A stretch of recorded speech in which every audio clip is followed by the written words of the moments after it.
Meeting Law, Section 13D.021, due to the declared state of local public health emergency. At this time, I'll ask the clerk to call the roll to verify the presence of a quorum.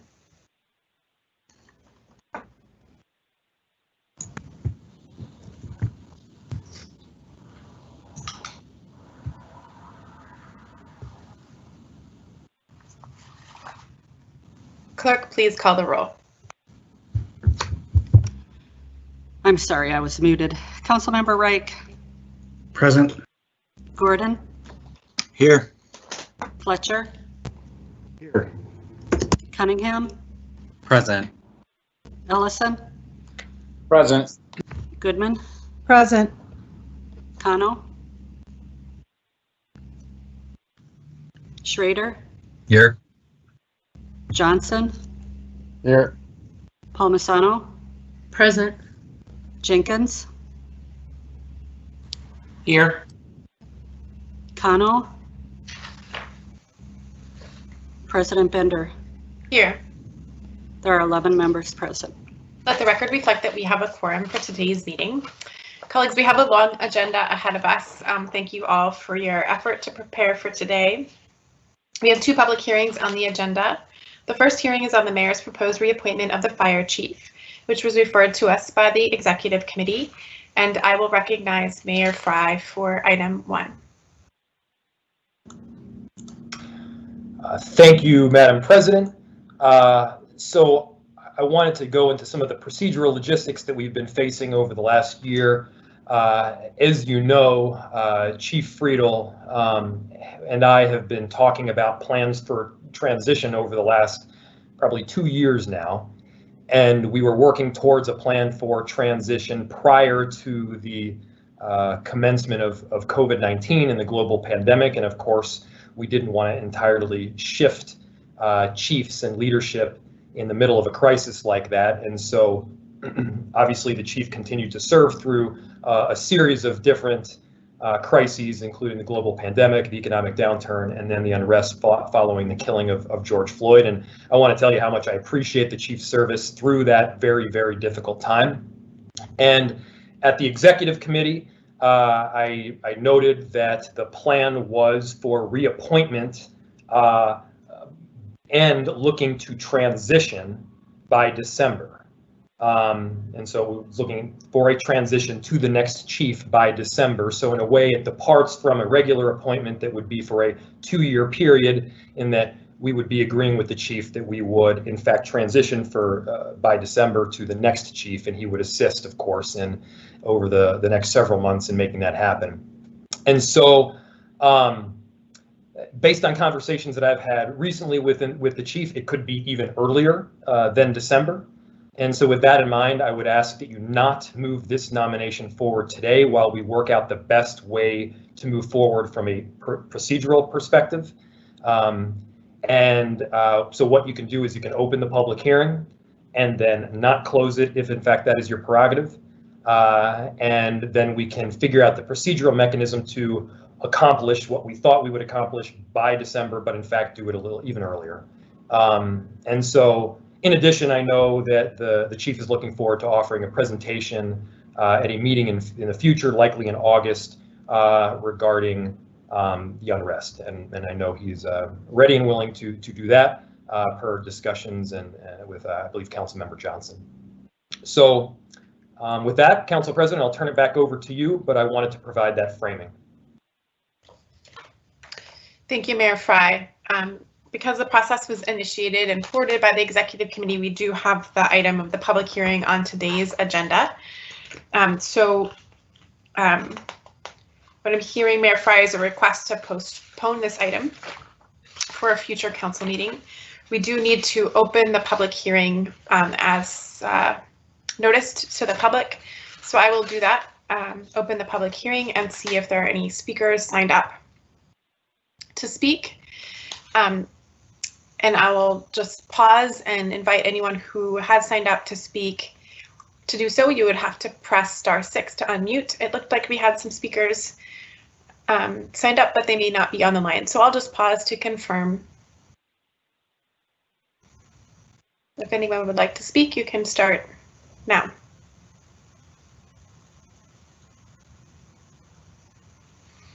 Hearing none, I will continue this public hearing. So as described by the mayor, and ask if there is a motion on this item. So moved.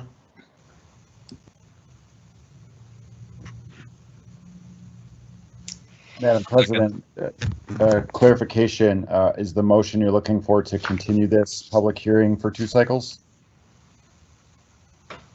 Councilmember Johnson, I would be happy to take that as a motion, or I heard Council Vice President chime in. I think a motion to postpone for 2 cycles makes sense and seems appropriate with what the mayor described. Perfect. I'm happy to move that, or Council Vice President Jenkins, if that's your intent. Certainly I'll support that motion as a second. That is my intent, yes.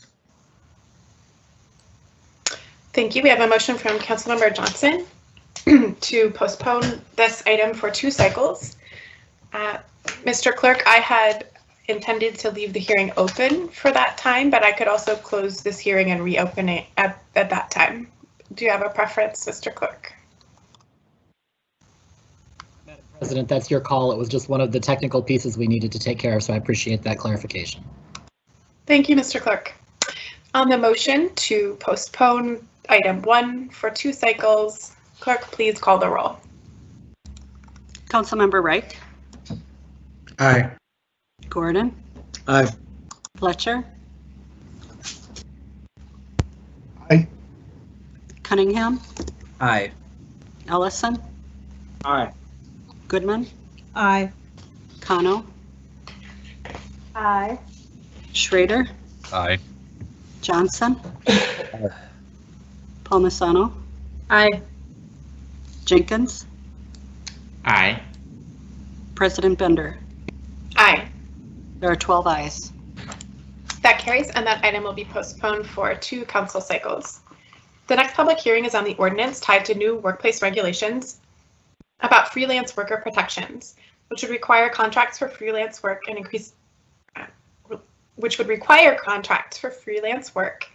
increase opportunities for enforcement of those contracts.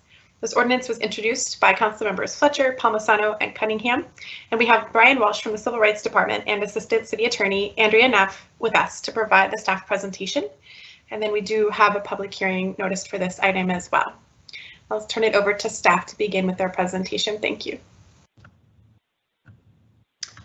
Good afternoon, Council President Bender, Council Vice President Jenkins, and members of the committee. My name is Brian Walsh. I'm the Director of Labor Standards Enforcement in the Civil Rights Department. I'm joined today by Andrea Neff from our City Attorney's Office.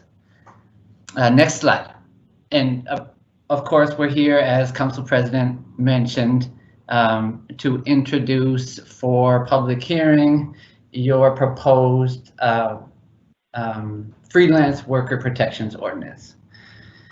So we've been having a conversation as a city for the last few years, really, about a decades-long shift in the balance of power between employers and their employees and the proper role of government in helping regulate that balance. For example, the city passed a wage theft prevention ordinance last year. This has been a very important and valuable conversation that will continue, especially as we are still working towards a $15 minimum wage and achieving full compliance across the city with our sick and safe time ordinance. This conversation has only become even more urgent under the current federal administration. Importantly, and while valuable, this conversation that we've been having thus far over the last few years has overlooked a very important and growing segment of the community, and that is freelancers. Self-employed entrepreneurs, independent contractors, and freelancers are neither employers nor employees. Next slide, please. What the Freelance Worker Protection Ordinance does, in combination with the existing wage theft ordinance, is recognize that many employees and freelancers face very real and often insurmountable barriers to accessing justice through conciliation court. leaving them and us without any legal recourse or legal deterrence. The costs and demands of conciliation court on the money, time, and expertise of many, if not most, workers, and that's employee workers, independent contractor workers, self-employed entrepreneurs, and freelance workers, are often greater than what the worker would receive even if they were to win such a lawsuit. What this ordinance provides is an additional avenue to recovery of unpaid wages and contracts for freelancers through the city's Civil Rights Department in collaboration with other departments such as business licensing and the attorney's office. I'll now turn it over to Andrea Neff to walk through some of the ordinance provisions.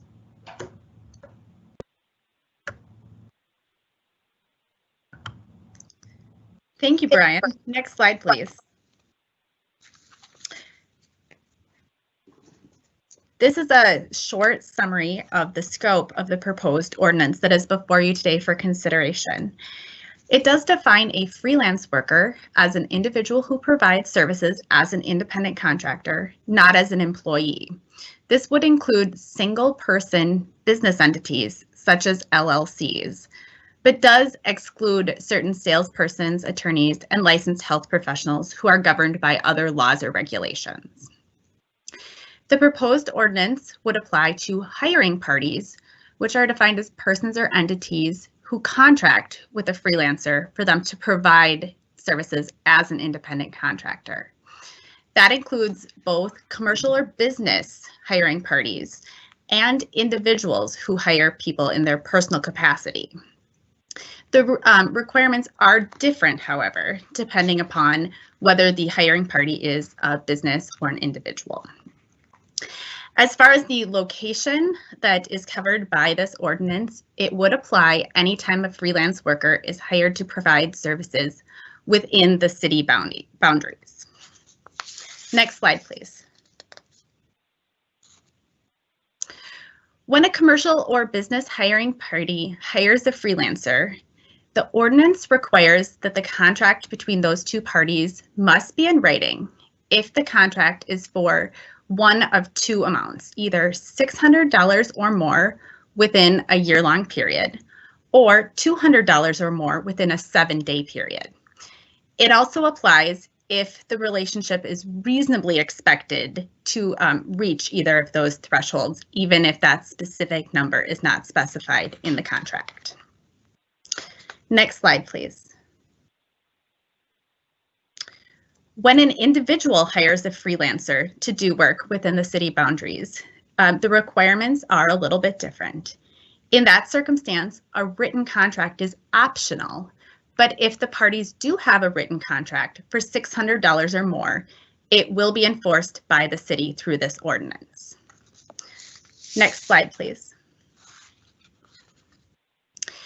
This slide describes the minimum requirements of a contract under this ordinance. It does not describe the maximum, just the minimum amount of information that must be in the contract. It must include the name and the address of both parties, a list of the material services that are going to be provided, the amount of compensation, or the method of determining that amount of compensation, and then also when the payment is going to be due to the freelancer, or how the parties are going to determine what that date is. Next slide, please. Under the ordinance, there are two basic things that are a violation. The first one is a hiring party's failure to pay a freelancer the amount that they agreed at the time that was stated in the contract, or if a hiring party were to demand that a freelancer accept less than the amount agreed as a condition of being paid on time, that is also a violation of the ordinance. However, a hiring party that's the subject of a complaint under this ordinance does have the opportunity to offer a defense by showing that the services were not actually completed by the freelancer as they had agreed to complete them. Next slide, please. The ordinance strictly prohibits prohibits all forms of retaliation. It provides that it is unlawful for any hiring party to discriminate against a freelance worker for exercising their rights under this ordinance. And there are substantial monetary penalties for retaliation. It can result in damages of up to $1,000 to the worker, plus a fine of up to $3,000, which would go to the city. Next slide, please.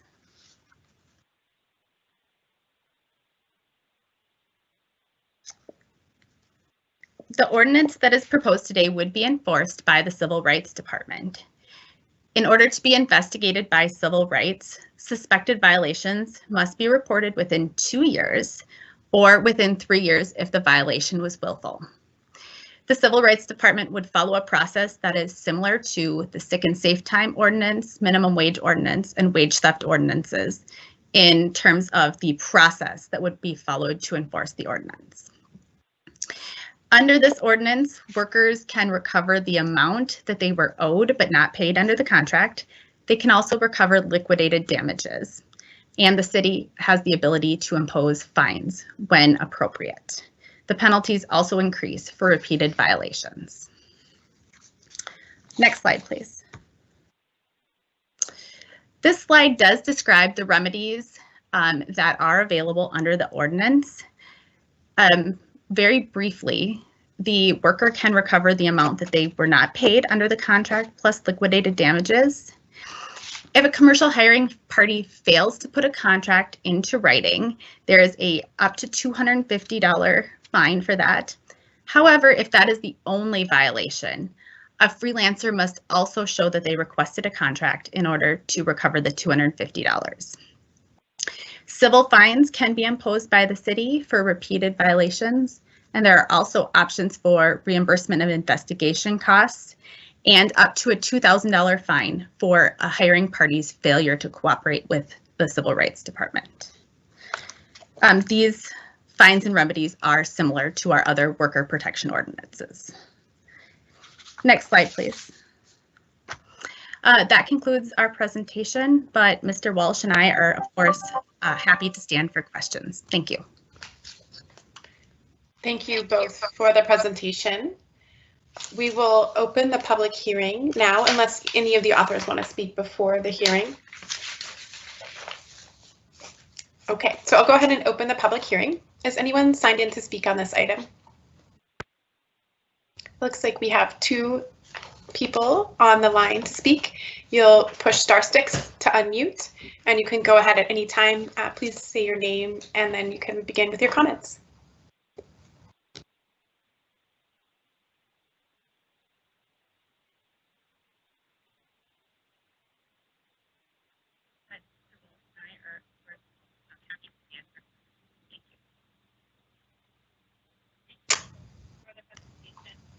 Hi there, I hear someone speaking very faintly, but we can't really hear the comments being made. Could you try again? Hello, this is Matt Twilliger. Hi, Matt, welcome. Go ahead. My name is Matt Twilliger. I'm the business representative for the International Alliance Theatrical Stage Employees, Local 13, and a resident of Minneapolis. We are the union of workers who perform work behind the scenes for plays, concerts, conventions, trade shows, and other live events. I was elected as business representative and took office in January 1st, 2020. Prior to that, I was active in local union leadership, and even I have been a victim of wage theft as a freelance worker. A few years ago, I was contracted to provide technical assistance to a mid-sized performing arts company in Minneapolis. Their regular technician was unavailable for part of the performance period, and I was hired to cover his absence. Violation was willful. The Civil Rights Department would follow a process that is similar. I'm sorry for that interruption. It sounds like someone needs to mute their line, and Matt, please continue.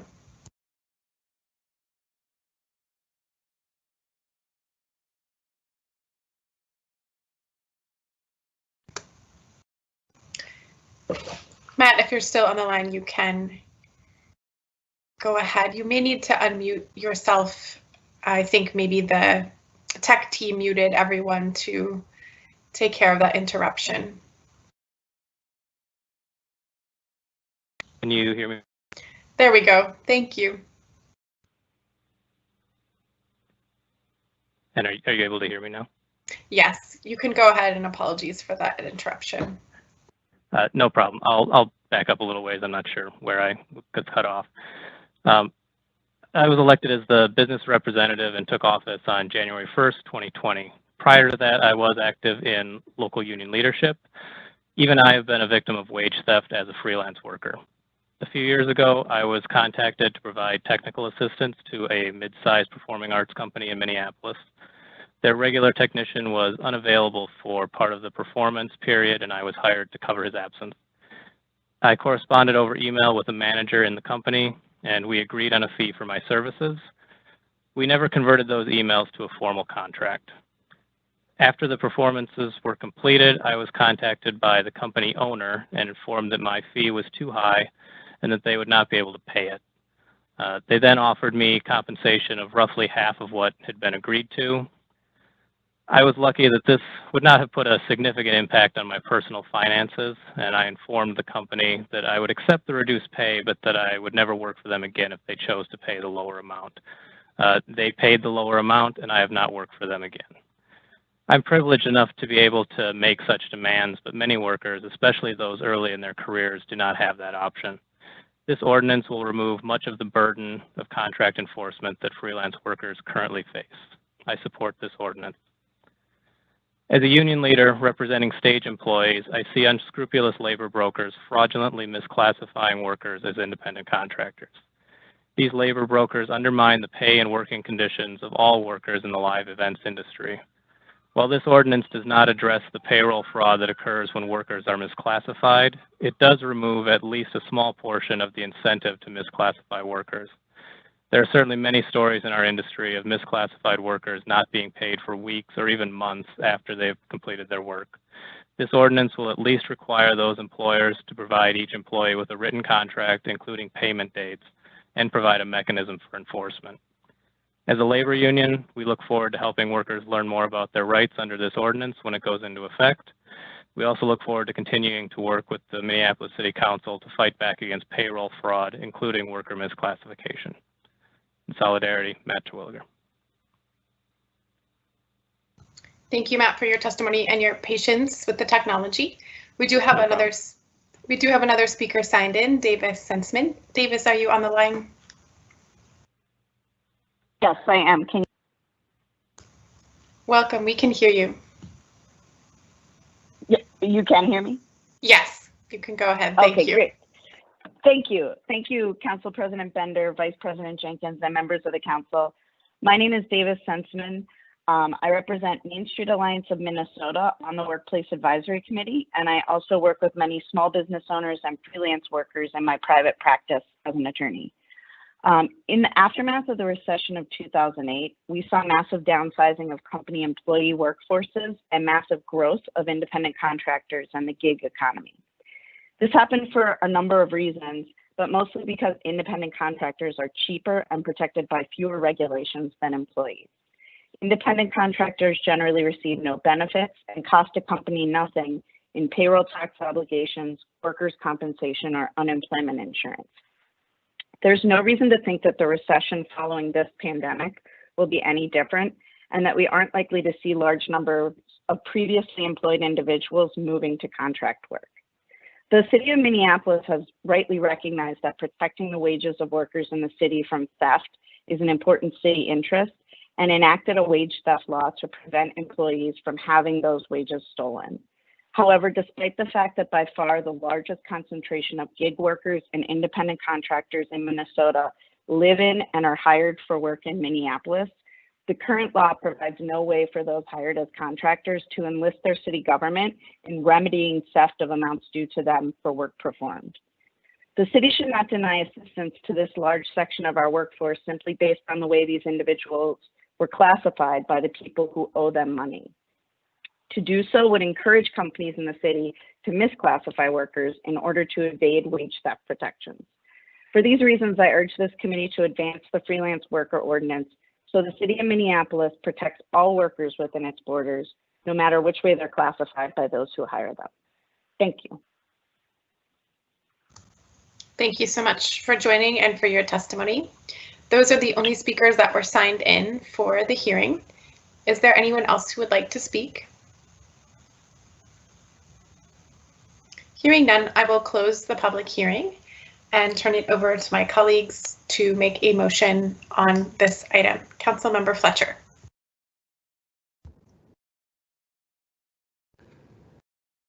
Thank you, President Bender, and thank you to everyone who has worked with us on this. Before I get into comments on this, I do want to move one small technical amendment that was sent to you all previously. If the clerk has it available to put up on the screen so that we can show it. This is just an adjustment to the findings. We noticed one technical glitch in one of the survey questions, and so we wanted just to err on the side of caution to remove that data and to provide some additional context. And the additional context is that of the respondents to our survey, 92% of the contracts completed in Minneapolis were contracts with businesses, including app platforms and gig economy companies. And that more than 33% report having lost income in the last 12 months due to a hiring party's failure to pay or underpayment or late payment for work performed, and that the average of that is $750 per instance, which is all compelling reasons to move forward on this ordinance. And so I will first move this amendment just to take care of the technical business at hand, and then we can get on to discussing the ordinance.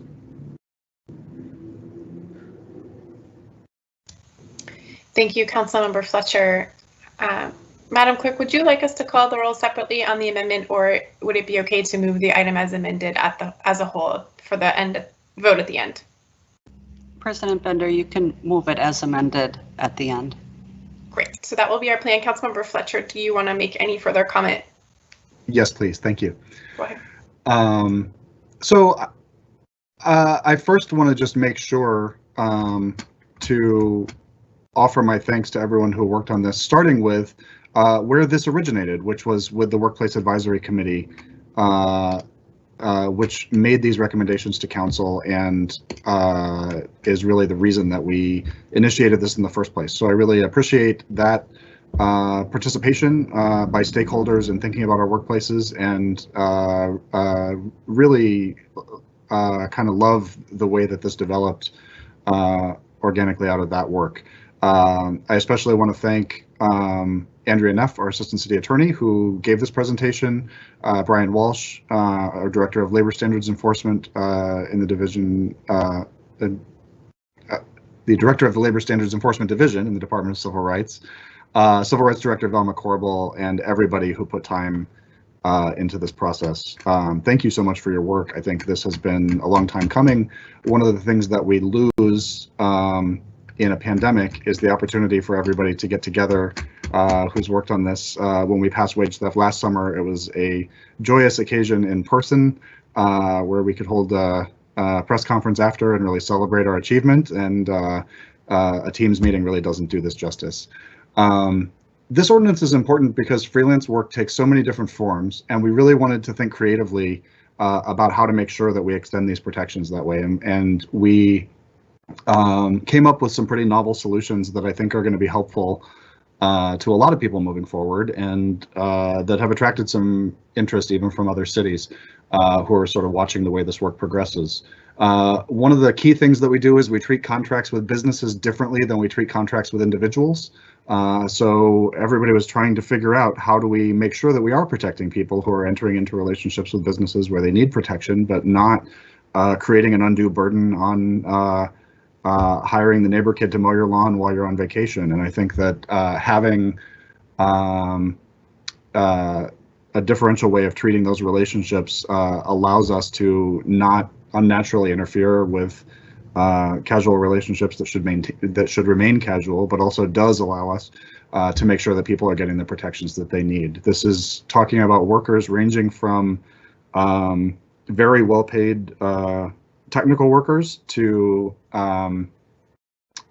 workers who are paid very little in construction jobs and delivery jobs and other kinds of gig economy jobs, and everybody in between. And we want to make sure that we are protecting everyone, and everybody from IATSE to SWAP to Satul to a whole lot of different groups really offered their time in thinking this through as we move forward. I think that it provides us some really great opportunity to help people. Right now, the only recourse for contractors when they don't get paid is to go to court. And that really is the thing that we're trying to solve for, is that if you're a worker, you can come to the city and report wage theft. Today, if you're a contractor, you would have to go to court, and that's a daunting prospect for someone who's going up against a company who's not paying them, and this gives them a way to come into the city and have the same rights. As Matt Terwilliger testified, we hope that this reduces the incentive to misclassify and moves us more towards a universe where the people who are classified as contractors are legitimately contractors by choice because of the structure of the work, and that people who really ought to be classified as employees are classified as employees. And this is one step in that direction, even though this doesn't directly address misclassification. It does provide some equal regulation for people regardless of where they're classified, which we hope will be helpful. Want to especially recognize the work of the policy aides within the council office who worked on this. So Dave Zaffron and Josie and Aday put tremendous work into this, and my colleagues, Councilmember Palmisano and Councilmember Cunningham, who also worked on this. And I will stop talking and yield to Councilmember Palmisano. Thank you, Councilmember. Councilmember Palmisano. Thank you. I too am really excited to finally be bringing this work forward. We've spent over a year engaging, as Councilmember Fletcher said, with freelancers, with businesses, with the Workplace Advisory Council, and lots of experts in these types of employment relationships to make sure that we get this right. This ordinance is a follow-up to the wage theft ordinance that we passed last year. We wanted to make sure that workers that don't fall into traditional categories of employment were being protected as well. So now, as we face a recession as the result of COVID-19, it feels more important than ever that we're ensuring that folks who are able to get work are getting paid for that work and on the terms that they agreed to. We're not here to set those terms, just to be clear, and I know that that was outlined a little bit in the presentation, but rather we are here to simply require that the terms agreed upon are accessible and that they can be relied on should non-payment become an issue. This doesn't change the relationship that you have with your babysitter, a dog walker, etc. This applies only to business relationships that hit a threshold of $600 in a calendar year or $200 in 7 consecutive days. So I appreciate those who have really lent their voices and personal stories to this work, as well as my co-authors and the city attorney who put countless hours into making this happen. So thank you for your help, and thanks for the time. Thank you. Councilmember Cunningham. Thank you, Madam President. My colleagues both spoke so beautifully to this ordinance, so I don't want to take up too much more time since we have such a robust council agenda before us today. I do want to say that that the risks associated with living from contract to contract are dire, and I'm grateful for this ordinance and the hard work of my colleagues and the city staff and council staff to be able to put some sort of protection for protection in place for our most vulnerable workers in a fast growing work sector. The tremendous leadership that was shown by my colleagues, Councilmember Fletcher and Councilmember Palmisano. Thank you both so much for all your hard work, as well as the staff that were mentioned. I'm grateful that I had the opportunity to be able to be involved with this work and proud of the continued work that we have accomplished on behalf of and with workers in our city. Thank you. Thank you, Councilmember Cunningham. Councilmember Fletcher has moved this item with the amendment as described. I'll second the motion. Is there any further discussion? Seeing none, clerk will call the roll. Councilmember Reich, Aye. Gordon, Aye. Fletcher, Aye. Cunningham, Aye. Ellison, Aye. Goodman, Aye. Kano, Aye. Schrader, Aye.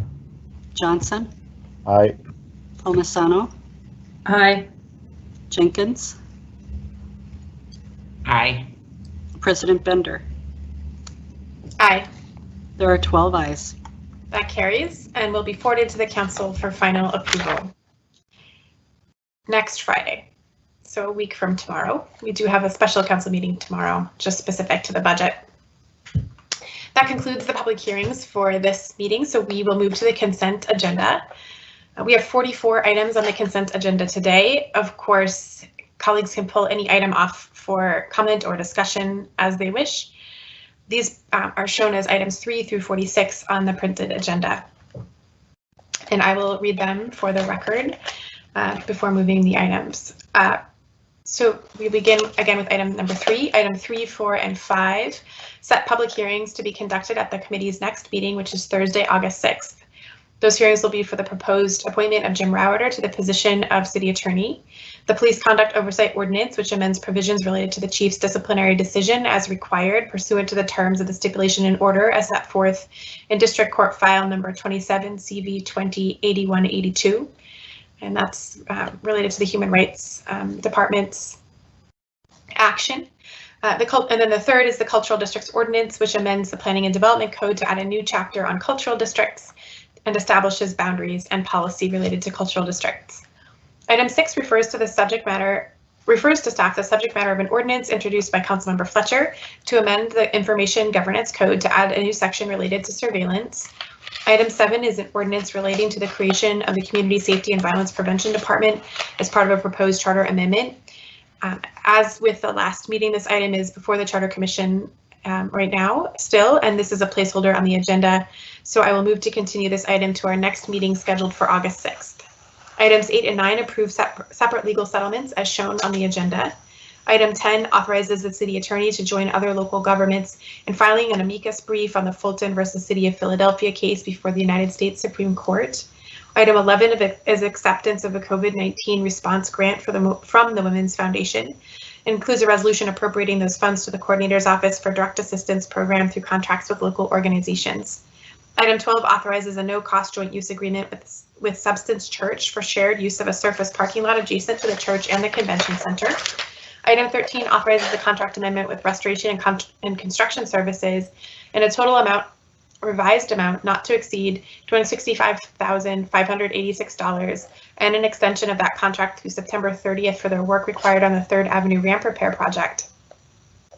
Item 14 authorizes a contract amendment with Messenger Construction Company in a total revised amount not to exceed $732,471 and an extension of that contract through September 30th for work required on the Command Center relocation project. Item 15 sets a public hearing at the committee's August 6th meeting to consider a tax increment financing plan for the Sabathani Affordable Housing Senior Housing Project. Item 16 is a resolution that approves the Hennepin County Housing and Redevelopment Authority to provide financial assistance from the 2020 Affordable Housing Incentive Fund to 8 projects, all of which are listed in the agenda. Item 17 is resealing and filing the 2020 first quarter report for the Stable Home, Stable Schools program. Item 18 is a resolution accepting donations to the city values under $15,000, which are valued under $1,500,000 for the second quarter of 2020. Item 19 authorizes the Municipal Building Commission to utilize the best value contracting award process for phase 1 of City Hall Office Space Improvements Project. Item 20 authorizes a contract with Colliers International in an amount not to exceed $250,000 for bond underwriting services for initial 3-year period. Item 21 is a resolution reapproving and extending prior bond issuance authorizations and project appropriations for the Fire Station number 1 renovation and expansion project and for the new Fire Station number 11 project. Items 22 through 28 are all contract amendments with various companies for work all associated with the public service building project, with full details shown in the agenda. Item 29 is acceptance of a state grant for COVID-19 testing, particularly for BIPOC communities for the period between June 1st, 2020 through February 1st, 2021, and passage of a resolution to appropriate those funds to the city's health department for that work. Item 30 is the acceptance of a state grant for COVID-19 emergency service response to assist homeless service providers between May 1st, 2020 and February 1st, 2021, and passage of a resolution to appropriate those funds to the city's health department for that work. Item 31 authorizes a no-cost agreement with the University of Minnesota Regents for the Medical Center Residency Program, effective for the period of September 1st, 2019 through August 31st, 2024. Item 32 authorizes a 5-year license agreement with the Metropolitan Council for the MetroPass program for city employees. Item 33 authorizes a series of contracts which all pertain to the 2021 Minneapolis Fund, with full details provided on the agenda. Item 34 is a resolution that accepts the donation from New American Economy of Technical Research for a report entitled New Americans in Minneapolis. Item 35 is a resolution which cancels the designation of the 2020 alley renovation program, which includes a total of 9 alleys located throughout the city, and deletes the request to the Board of Estimate and Taxation for authorization to issue and sell related assessments and bonds for that program. Item 36 sets a public hearing on September 10th to consider the proposed 2021 services and service charges for special service districts as shown on the agenda. Item 37 is a resolution which authorizes the Downtown Business Improvement Special Service District to use its budget reserves for the 2021 operating plan and budget, and also sets a September 10th public hearing on the proposed 2021 services and changes. Item 38 authorizes a cooperative agreement with Hennepin County for President's Bicycle Boulevard project. Item 39 is a contract amendment with Minnesota Department of Transportation for a total revised amount not to exceed $5.6 million for the 35W and Lake Street Transit Access Project. Item 40 is a contract amendment with Meyer Contracting in a total revised amount not to exceed $11.3 million for an additional project work and costs associated with the Mid-City Industrial Reconstruction Project. Item 41 is a contract amendment with Corwell Constructors in a total revised amount not to exceed $298,327 for the Fridley Softening Plant Heating, Ventilation, and Air Conditioning Renovation Project. Item 42 is a contract amendment with the St. Paul Board of Water Commissioners to govern an additional connection point between the water distribution systems and to provide a small portion of either city with water service under emergency or other limited conditions. And finally, items 43 through 46 are all bid acceptances for various projects, which are all detailed on the agenda. Would anyone like to pull any items off or make any comments on any items for the consent agenda?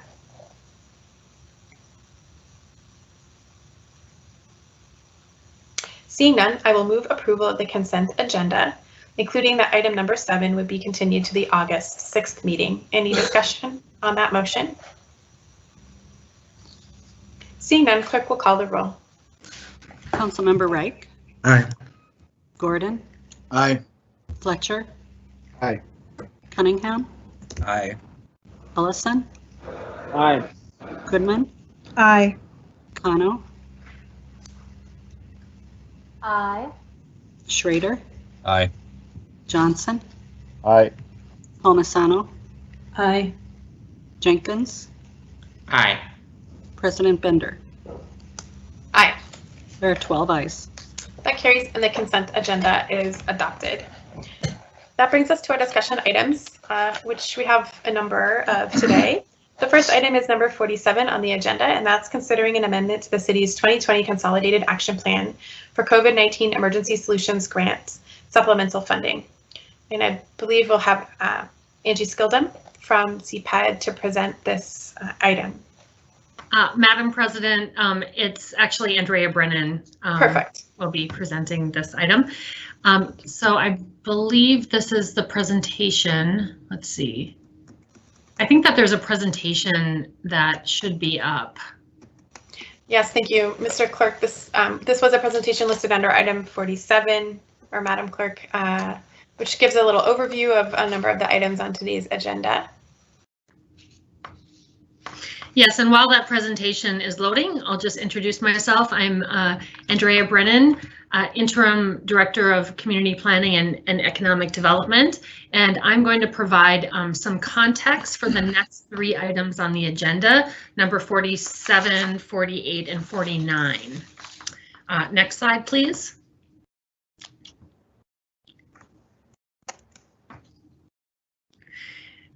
This presentation is going to briefly touch on how our homeless response strategy fits into our broader city housing strategy, and then talk about our homeless response strategy, hit on our some eviction prevention work, policy regulation, and then just name the 3 proposed actions that are following. Next slide, please. This is the Minneapolis Affordable Housing Continuum slide. It is hard to read, so I'm not going to go through this in detail, but you can see at the top of the slide, there is, it can show, there's a link to where you can find this. This is part of the Way Home, Safe, Dignified, and Affordable Housing for Minneapolis Residents report that was received and filed earlier this year. I want to call attention to the second row, which is the city housing strategy. There are 7 bars that go across the income continuum, and the 6th one down to the bottom is prevent and end homelessness. The other ones are from the top going down are increasing housing supply, diversity, and affordability in all neighborhoods. The second strategy, produce more affordable rental housing and preserve existing subsidized affordable rental housing. The third is preserve naturally occurring affordable housing. The fourth is improve and sustain access for home ownership, especially among low-income Black, Indigenous, people of color, and immigrant communities. 5 is support renters. 6, I mentioned, prevent and end homelessness, and 7 is to maximize potential of publicly owned land to meet city housing goals. Next slide, please. The city's homeless response system is in partnership with Hennepin County. The city and Hennepin County jointly support the Minneapolis Hennepin County Office to End Homelessness, which has overall responsibility for developing and implementing our strategy around homelessness response.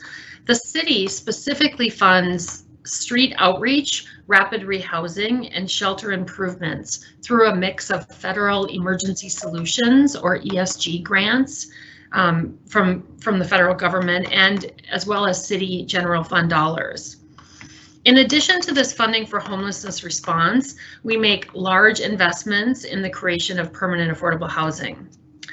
Additionally, the Minneapolis Police Department's Homeless and Vulnerable Persons Initiative and the Health Department play a critical role in supporting those experiencing unsheltered homelessness. Next slide, please.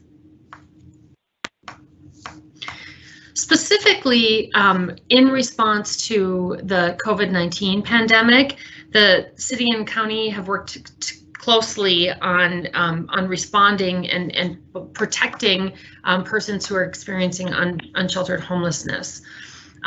More than the county has proactively worked since the very beginning of the COVID-19 pandemic to secure hotel rooms for people experiencing homelessness, including 507 protective hotel rooms and 99 isolation hotel rooms for people who are symptomatic or who have tested positive for COVID-19. Hennepin County is now operating or supporting the largest shelter system that we have had ever in our history, between operating the additional hotel rooms that are online, as well as the additional support for shelters that are now all able to be open 24 hours a day. Hennepin County Healthcare for the Homeless, registered nurses and social workers are providing direct outreach to encampments and are managing the triage process to ensure that the most vulnerable people experiencing homelessness are given access to these hotel rooms. And both the city and the county have contributed funding to help shelters stay open 24 hours a day. The city has placed more than 15 hygiene stations throughout the city for people experiencing unsheltered homelessness. The hygiene stations include portable toilets, hand washing stations, sharps containers, and trash receptacles. We are working to expand street outreach support that is available by adding another contracted provider, and I'm happy to report that we just entered into that contract today with Avivo in the amount of $200,000 from federal ESG funds to begin service to reach out to people who are experiencing unsheltered homelessness. Next slide, please.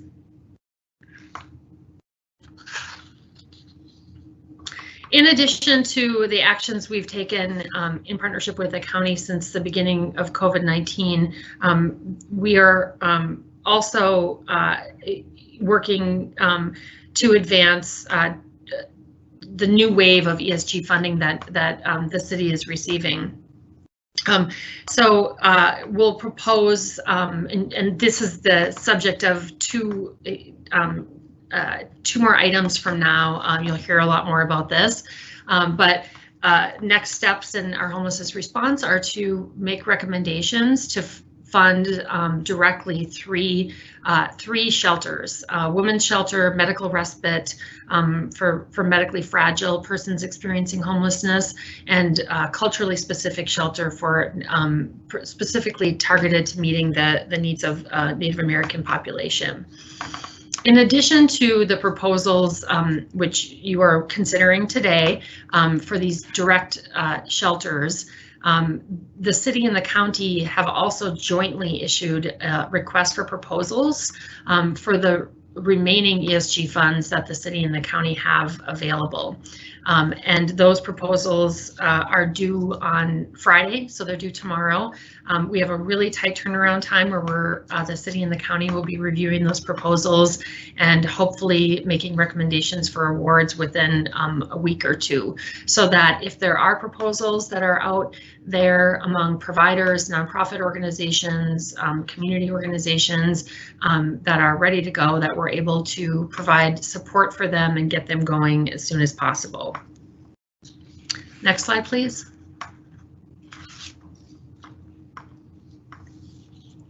As we all know, there is currently an eviction moratorium in the state that is now extended through mid-August. It is expected to extend throughout the peacetime emergency. There will be new rules related to the eviction moratorium that will kick in on August 4th. The good news in that is that there is an indication of a willingness to, the revised eviction moratorium was changed to allow for some evictions in some cases where there's been damage, for example, caused. But in those cases, there is a requirement that landlords provide a 7-day notice before an eviction can be filed. So a pre-filing notice requirement is part of the revised executive order, and we're hopeful that when the eviction ban is ultimately lifted, that there be that pre-filing notice component there, that carries forward. So in addition to the eviction moratorium, the city has provided $3 million in emergency housing assistance. We are no longer accepting applications for those programs. We're working through and making those awards. But Hennepin County is currently taking applications for emergency housing assistance, and this can be for both rent and mortgage payments. They have $15 million available, and you can see the link there on how to apply for those funds. This information is also linked on the city's webpage on our coronavirus high-risk housing page. In addition, the state has announced that through Minnesota Housing that they will be making $100 million available up to statewide. And once we know who the providers of those resources are, we will make sure that that information is also on our website. Another action that you'll be considering today will be increasing legal services funding for legal aid to continue to provide and expand the legal services that are available for people who may be facing eviction. Next slide, please. The solution to homelessness is housing. The city has significantly increased investment in deeply affordable housing over the last couple of years. We have 110 units that are coming online between now and February 2021 that are specifically designated for people who are experiencing homelessness through the Hennepin County Coordinated Entry process. In addition to that, between now and the end of 2020, we are expecting to close on the financing of 290 new units that would be designated for persons experiencing homelessness. And all of these units that we're funding are in partnership with the city, the county, the state, Minnesota Housing, as well as Minneapolis Public Housing Authority, and their willingness to project-based ongoing rental subsidy has been really a critical factor in our ability to expand the number of permanent housing units we can make available for extremely low-income households experiencing homelessness. Another example is the Hennepin County Affordable Housing Incentive Funds Award, which was approved just earlier on the consent agenda. And also wanted to note that we have an RFP out for our Affordable Housing Trust Fund and our new Low Barrier Housing Initiative, and those proposals are due on July 31st. Next slide, please. In addition, I think it's important to understand in the broad context of our overall response that there's a policy component. Council members Gordon, Schrader, and Goodman introduced subject matter to open up and expand the regulatory path for single room occupancy units. Single SRO type units is a really critical element of our housing continuum that is currently missing outside of narrowly defined permanent supportive housing type projects. So that work will be underway. The renter protection ordinance that the council approved last year just went into effect on June 1st, expanding more access to affordable housing to folks. And then also just wanted to note that for a number of years now, the city has had more flexibility in its zoning code for where shelters can be located throughout the city, as well as recent zoning code change to allow for more cluster development in intentional community, intentional communities. Next slide, please. So today's actions that we're going to go into next are these three. So one, to amendments to HUD's consolidated plan for ESG funding. That's emergency solutions grant funding. That's specifically allocated through Federal CARES Act funds for COVID-19 related response. Matt Bauer is going to walk you through that. The second item is requesting approval of ESG funding specifically to fund 3 shelters. Tiffany Glasper is going to walk through that item, and then back to me for an amendment to the HUD consolidated plan for community development block grant COVID-19 funds to expand legal services. So with that, I will turn it over to Matt Bauer to address item number 47 on the agenda. Thank you, Dr. Brennan. Before we switch, I'll just pause and see if my colleagues have any questions about all of the information that was just provided.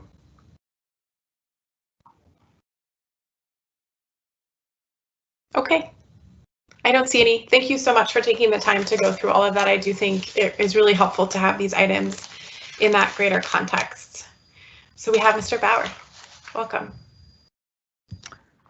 Good afternoon, Council President Bender and members of the committee. The first item here is to amend our current 2020 action plan to receive these COVID-19 emergency solutions grant round 2 supplemental funds. Specifically, staff is requesting that the City Council authorize an amendment to the plan to receive these funds, approve staff recommended budget priority allocations and strategies for inclusion in the amendment, and I'll outline these allocations in a moment. Accepting a forthcoming round 2 grant from HUD for these funds, and also authorizing a grant agreement to receive the amount of funds. The funds total $9,697,637. And also as well, a passage of a resolution approving appropriation of these funds to the Community Planning and Economic Development Department. Last month, HUD informed the city that it was to receive a second allocation of COVID-19 Emergency Solutions Grant funding provided under the CARES Act. Again, the amount of this second allocation is $9.7 million. This is in addition to the $3.3 million we received in round one that the council acted upon back in June. The report before you outlines the use of how staff recommends that the ESG2 funds be described in the proposed amendment to go to HUD. The use of these funds will be outlined in the amendment to demonstrate how local homelessness response priorities are going to be addressed with these dollars.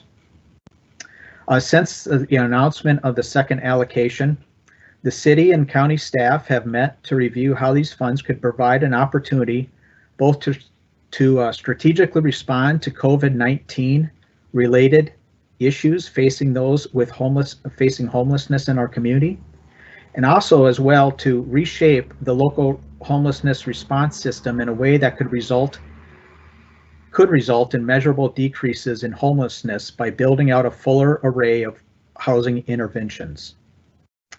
With these strategies in mind, staff recommends in this amendment that COVID round 2 funds of ESG be allocated in the following estimated amounts.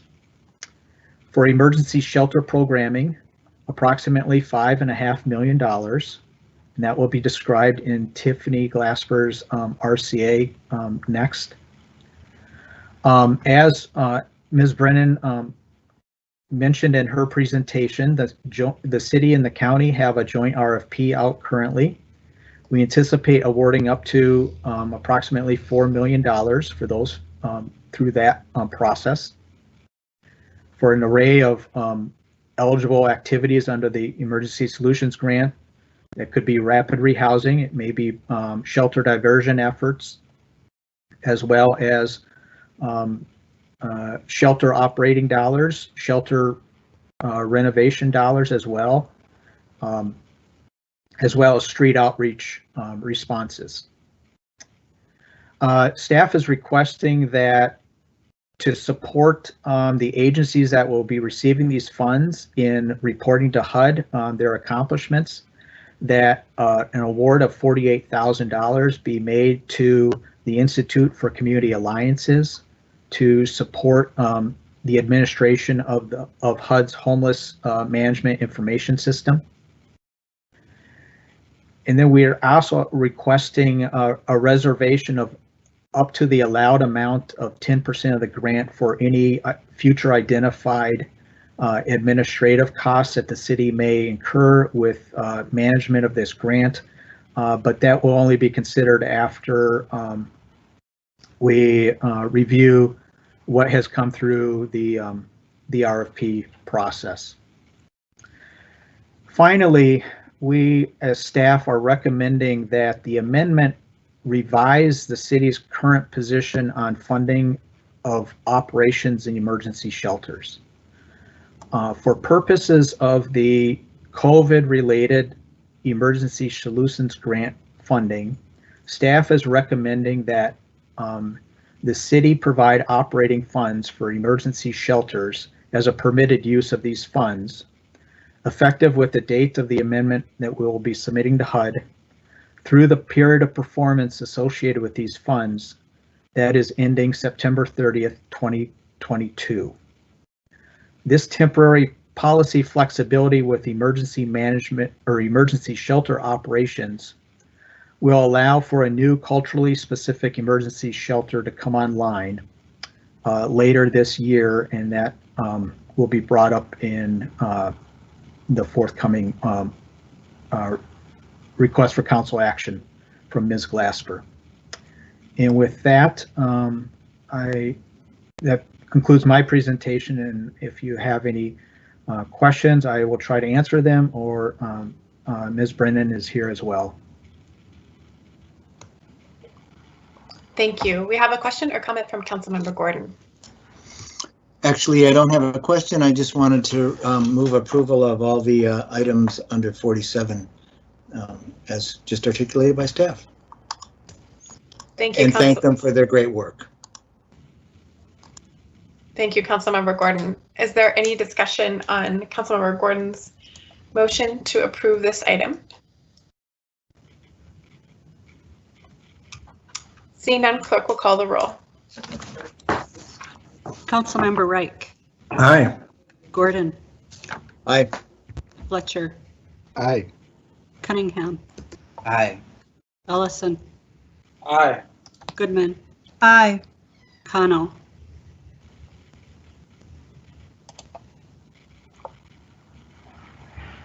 Schrader. Aye.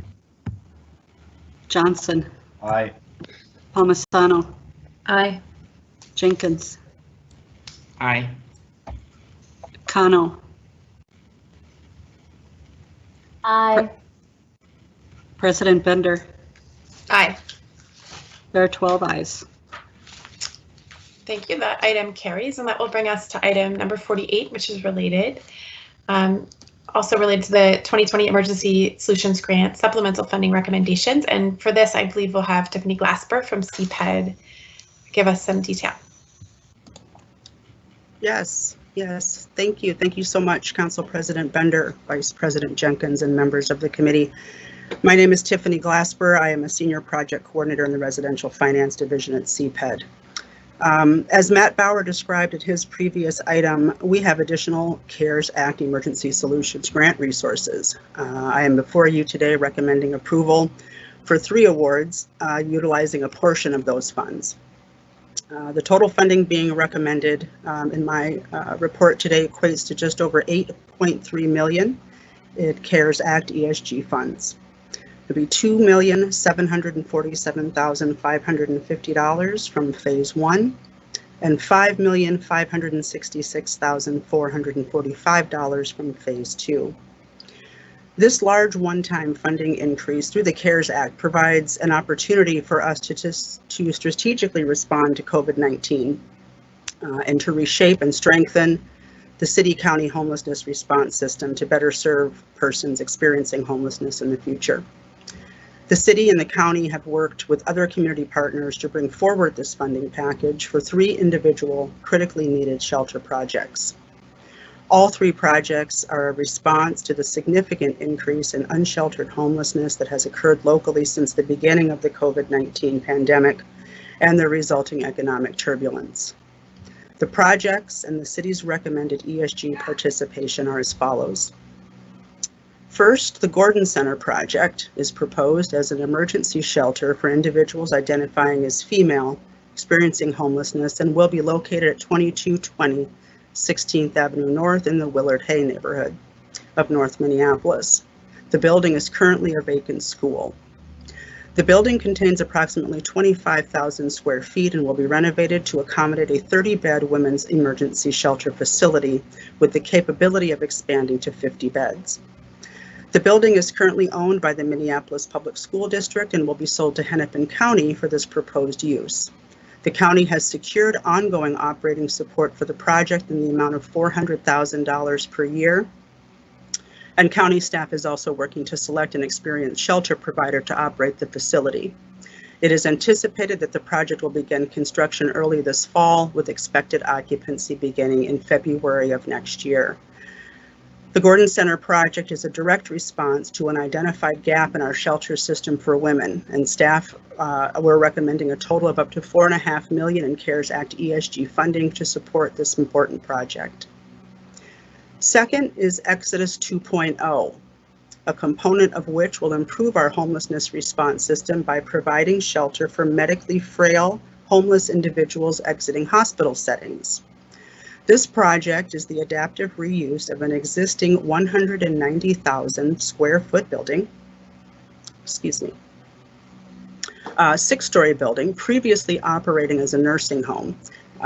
We will be renovating this into a 167-unit housing project containing 95 units for the elderly and medically frail, 13 units set aside for veterans, 59 units set aside for single adults experiencing homelessness. The project also includes an additional 6 units of transitional housing for homeless veterans, and as the subject of this report, 30 medical respite shelter beds. These medical respite shelter beds and the services accompanying them will serve a vital role in the community's response to the COVID-19 pandemic by assisting individuals being discharged from hospitals who do not have access to stable housing. The Exodus 2.0 project is expected to be operational by fall of 2021. Homeless individuals exiting hospitals due to COVID-19 diagnoses or other without a safe, stable place to recover are especially high risk for COVID-19 infection or currently medically unknown reinfection risk. And staff is recommending approval of up to $2 million in CARES Act ESG funding to support this project. Third and finally, AICDC's proposed culturally specific shelter project is a partnership with the American Indian Community Development Corporation, Hennepin County, the city, and the state of Minnesota to purchase and renovate several buildings to provide culturally specific emergency shelter and services to Native American populations. The site is located in South Minneapolis at the intersection of Cedar and Franklin Avenues and includes 3 buildings that will be renovated to accommodate a 24-hour emergency shelter with services. Once completed, the facility would provide a minimum of 50 emergency shelter beds. In this particular instance, Hennepin County is providing the capital needed to purchase and renovate the buildings, and the city is proposing to provide approximately half of the necessary operating funds through September of 2022, which is also the spending deadline for the COVID ESG money. The overall project funding is allotted in this way to better align the county's CARE Act resources that can be used for acquisition and rehab with these spending deadlines. The balance of the necessary operating funds is committed from the state of Minnesota. To emphasize what Matt stated earlier and what I've just explained, the city's participation via operating support is a temporary allowance under COVID and not a permanent shift. The city will enter into an agreement with the county for the administration and monitoring of the operating funding. This project fills another identified gap in our shelter system and helps address the disproportionate representation of Native Americans in the unsheltered homeless population and the disproportionate representation of Native Americans in local COVID-19 cases. The AICDC emergency shelter is expected to be open late this year, and staff is recommending up to $1,814,000 to support operations as described. With that, I will conclude my presentation, and I'm happy to take any questions anybody has. Thank you so much for that report. Are there any questions or comments for council members on this item 48?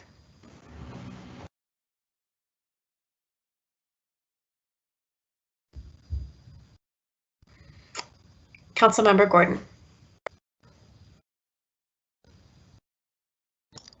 I did have one question, and I'm also happy to move these forward. I think this is significant, and we're fortunate to have this kind of funding so we can help these projects. One question is, how soon do we expect the American Indian Community Development Corporation's project over on Franklin to open? Maybe you said it and I missed it. Sound was breaking up a little bit. Council President, Councilmember Gordon, I believe the AICDC emergency shelter is expected to open late this year. Okay, great. I was also curious about the Gordon Center project. So is Hennepin County going to take over ownership of the entire building? And do you know how much of the building will be used by the shelter? I understand it's fairly large. Yes, my understanding, council member, is that the county will own the building, and I believe we will be utilizing 2 floors of the school building. And I feel like I should know how many floors it is, but it's more than 2 floors then? I should know the answer to that too, council member, and I'm sorry, I don't recall. I believe it is only 2 stories, and I know that the first story is the first focus, and then the second story would be coming later. Okay. And I can certainly look up the report. I also see somebody entered in the chat that it is 2 floors. Two people have, so that seems to be the understanding. All right, I appreciate that, and I appreciate you moving forward with these as quickly as you have. You and your team, and I'm happy to move approval of this item. Chair Bender. Thank you, Councilmember Gordon. Are there any further comments on this item? I'll just note that we have really over the past few years developed an even stronger partnership with Hennepin County and others, including St. Paul and Ramsey County, actually, as we work together to address housing instability and homelessness in our communities. And, while we see this crisis of housing and the pandemic and the economic crisis all convening together and looming perhaps even worse as resources become less available from the federal government, or when the eviction moratorium may lift, these partnerships are so important, and the funding that we are able to get from state resources through Minnesota Housing or federal resources through the CARES Act are so important, and the result of a lot of work of our delegations and representatives in the U.S. House and Senate and in our state legislative delegation. So thank you so much to all of the champions at each of these levels of government that are fighting so hard for our neighbors who are unhoused or experiencing homelessness and who are working to stay in their homes. And I think Ms. Brennan's presentation at the beginning showed the depth of the continuum of strategies that we are using to address housing stability and homelessness together with these partners. So it's so good to see these projects finally come to fruition after years of planning for each of them and such needed beds in our shelter system. Any further comment on these items? Seeing none, clerk, please call the roll. Councilmember Wright. Aye. Gordon. Aye. Fletcher. Aye. Cunningham. Aye. Ellison. Aye. Goodman. Aye. Connell. Aye. Schrader. Aye. Johnson. Aye. Palmisano. Aye. Jenkins. Aye. President Bender. Aye. There are 12 ayes. That carries and that item is adopted. Next is the item number 49, which is an amendment to the HUD 2020 Consolidated Action Plan for COVID-19 CDBG funding reprogramming. And Director Brennan will be providing this report. Great, thank you, Madam Chair, members of the committee. Again, I'm Andrea Brennan, Interim Director of Community Planning and Economic Development Department. This item includes several actions. I'm going to just quickly address the procedural aspects of the actions first and then get more into the substance of it. The city received approximately $6.8 million in Community Development Block Grant, or CDBG, COVID-19 related funds as part of the Federal CARES Act. The council previously approved an action plan for these funds earlier this year. The action plan included up to $4 million for homelessness response. Since the approval of the action plan by the council, we were notified of the additional wave of $9.7 million of Emergency Solutions Grant COVID-19 related funds, also as part of Federal CARES Act funds. So that, and we just went through this on the last item, that allowed us to consider the use of CDBG funds of that up to $4 million for other items that were more related to homelessness prevention or eviction prevention, since we have the ESG funding that can focus entirely on addressing the needs of persons who are experiencing homelessness.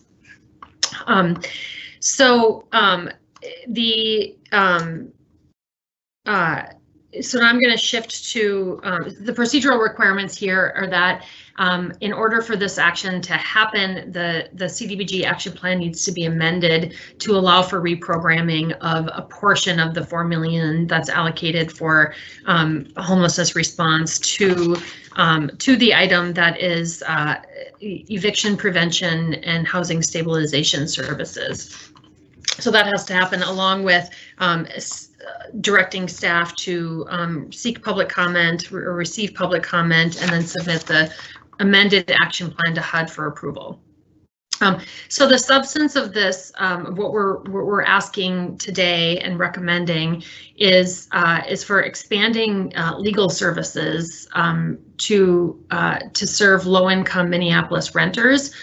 Primarily renters who may be facing either eviction or habitability issues that may that could, if they were not addressed, result in displacement.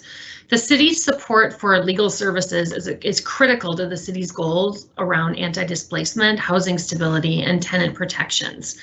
The city has supported legal services a couple of different ways. One is through direct contracts for funding with Mid-Minnesota Legal Aid and Volunteer Lawyers Network to provide additional, basically legal representation, lawyers representing folks at housing court, and then more proactively on habitability cases to make sure that repairs are made and tenants' rights are protected. The city also has worked more informally with private firms on the More Representation Minneapolis initiative to bring more private firms in the fold of providing pro bono services to also increase capacity. The proposal before you today is to use up to $1.2 million of the federal CDBG COVID-19 related funds to support a new contract with Mid-Minnesota Legal Aid. This proposal addresses three issues. Number one, it expands funding for this service to address increased need resulting from COVID-19 related income loss and job instability, and respond to the expected surge of eviction filings after the moratorium expires. Second, it allows for continuity of expanded service through 2021. The federal CDBG COVID-19 related funds, the time period they have to be spent is between now and into 2022. So the ability to use these funds to support our legal services allows for continuity of service to ensure that these services are in place for our residents who need them, not just for the rest of 2020, but also throughout 2021. As we know, we're facing a very constrained budget environment right now, and normally funding for this service would come from general fund, and that's really something that is in short supply these days. The third thing that it does is that it continues support for legal services dedicated full-time to the Tenant Resource Center. This allows us to continue city support of a new model that centers community experience and tenant experience in providing housing stability services, especially critical to keep people safely housed during the COVID-19 pandemic.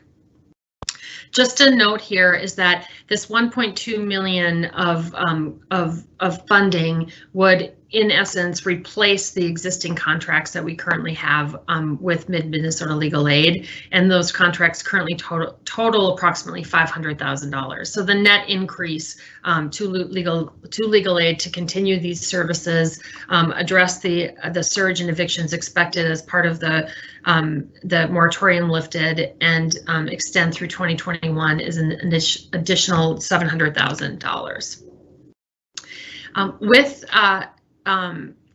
So a couple of other points I just wanted to make about the broader system here. Legal services, there are one part of a broader system. I wanted to mention a couple of other pieces of work that I think are really important that are happening in this space right now. One is What I mentioned earlier is that the governor's executive order did introduce this idea of a 7-day notice, pre-filing notice, which I think is really important and is something that, you know, legislatively would be very helpful if that were extended to apply to all evictions and was longer than 7 days. But the introduction of that is helpful because it does allow for some period of time then, you know, for folks who are facing that situation to get access to services.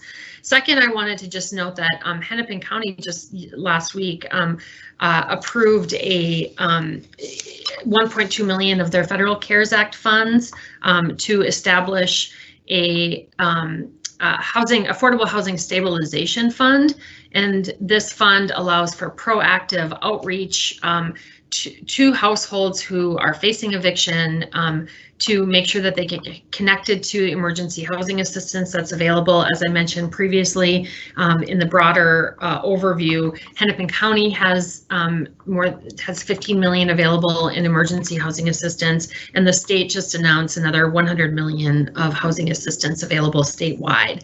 So making sure that we have folks who are working proactively to help connect people with these kinds of resources is really critical. So I think that's an important part of the broader context. And then I would also, if the chair allows, Luke Grunman from Mid-Minnesota Legal Aid, I believe, is on this call, and Legal Aid has been doing significant work in working with the courts on changing the way that evictions are done. And so if it pleases the chair, if Luke could have a few minutes to just very briefly describe that work, I think that would be helpful for context here. Thank you, Director Brennan, and we would be happy to welcome you, Luke, to speak to the committee. You may have to push *6 if you've dialed into our meeting. There we go. We can hear you. Okay, thank you. Sorry. I appreciate the opportunity to speak. Council President, members of Council, thank you to Andrea Brennan for letting us have this moment. And as Director Brennan said, we are working closely with the courts. We want evictions to be as rare as possible, but when they do happen, when the court process happens, to try to make them as safe and as fair for people as possible. And the 4th Judicial District has been responsive, and we appreciate that. And it's not just us, as Director Brennan mentioned, there's also Hennepin County has stepped up with financial resources. We're working to make those available at court. But what we knew could not happen is mass eviction calendars where dozens, sometimes as many as 100 people are called to court at the same time, packed into the hallways, packed into the courtroom to face eviction. We, since COVID took place, immediately started working with the court system to figure out how can the processing of cases happen in a safer way. And it's not just evictions. We've also had to file rent escrow actions, emergency actions, lockout cases by landlords have increased during the pandemic period. So there's a need for court to still exist, and we want to make that as safe as possible. So the courts have already agreed, even today, just issued a standing order that will make things significantly better, including not having cases scheduled to be heard at the same time, but instead have cases each receive their own time slot, to have tenants have the opportunity to appear by phone or by Zoom, but they don't have to go to the courthouse. And at Legal Aid, we understand that a lot of our clients, a lot of Minneapolis residents do not have access to the technology they need to appear in court. So in our offices, we've created safe spaces where we have all the technology that's needed for our clients to be able to participate in trials. We've created 2 of those spaces in our office. We've had a number of trials already, and even under the existing eviction moratorium, evictions are still being filed. Of course, when the eviction moratorium is lifted, that the surge will require a lot more cases to be heard. The courts have agreed to hear them sequentially, to hear them on different floors, to allow remote access. There's a lot to allow every tenant who requests a lawyer to get an automatic week extension before their case is really heard. That'll give us the opportunity to meet with them, to talk with them, negotiate with the landlord in a lot of cases to get things resolved, and if necessary, to at least understand their case and their legal defenses better if their case does need to go to trial. So I appreciate the council's action on this. Thank you. We think we'll be able to help a lot of families by continuing this funding, and it comes at a time when they'll need it the most. I'm happy to answer questions. Thank you to you both. Are there any questions from council members on the presentation on this item? And I do also have a staff direction, which I emailed last night with a small correction just as this meeting was beginning. But I'll see if my colleagues have any questions before moving that forward. I don't see any. Madam Clerk, do you have the staff direction so that you could put it up, or I can read it? Madam President, they are loading it right now. Oh, thank you.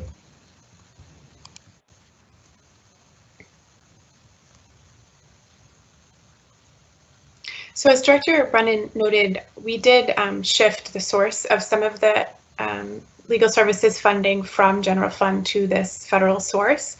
And, you know, I appreciate very much the strategy of making sure the funding is available for this longer period of time. But I also wanted to make sure that we are clear as a body that the City Council prioritizes eviction prevention work generally, and also that there is support to continue our work to build toward right to counsel for low-income tenants facing eviction in Minneapolis, as well as to take another look at eviction prevention policies. And Councilmember Ellison and I, of course, brought forward an eviction or a renter protection ordinance last year. Councilmembers Cunningham and Goodman and others have worked on other renter protections. And, you know, I think actually every council member on the body has had one thing or another to do with protecting renters in Minneapolis. But this is sort of a soft start to some additional work. It doesn't have a hard deadline, but just blesses work that is happening within CPED and related departments already. And so it would be directing staff in CPED, City Attorney's Office, and Finance to pursue strategies to support tenants facing eviction in Minneapolis, including funding and resource strategies to provide right to counsel for all low-income Minneapolis renters facing eviction in Hennepin County Housing Court, including use of city funds, partnerships with nonprofit legal providers, partnerships with other public agencies, and philanthropic partnerships. And second, to pursue legislative strategies, including a right to counsel ordinance and/or policy. So this is the older version. The newer version would say a written notification of eviction requirement, eviction moratorium or other eviction limitations, and other eviction prevention models and supports. So I did email that newer version around. It's a small change, but it just uses more common language to describe what's called pay or quit in this version. So I posted the new version, and I'd like to move that one forward. So I will go ahead and move both the item and the staff direction. Is there any discussion or comments from council members on those items?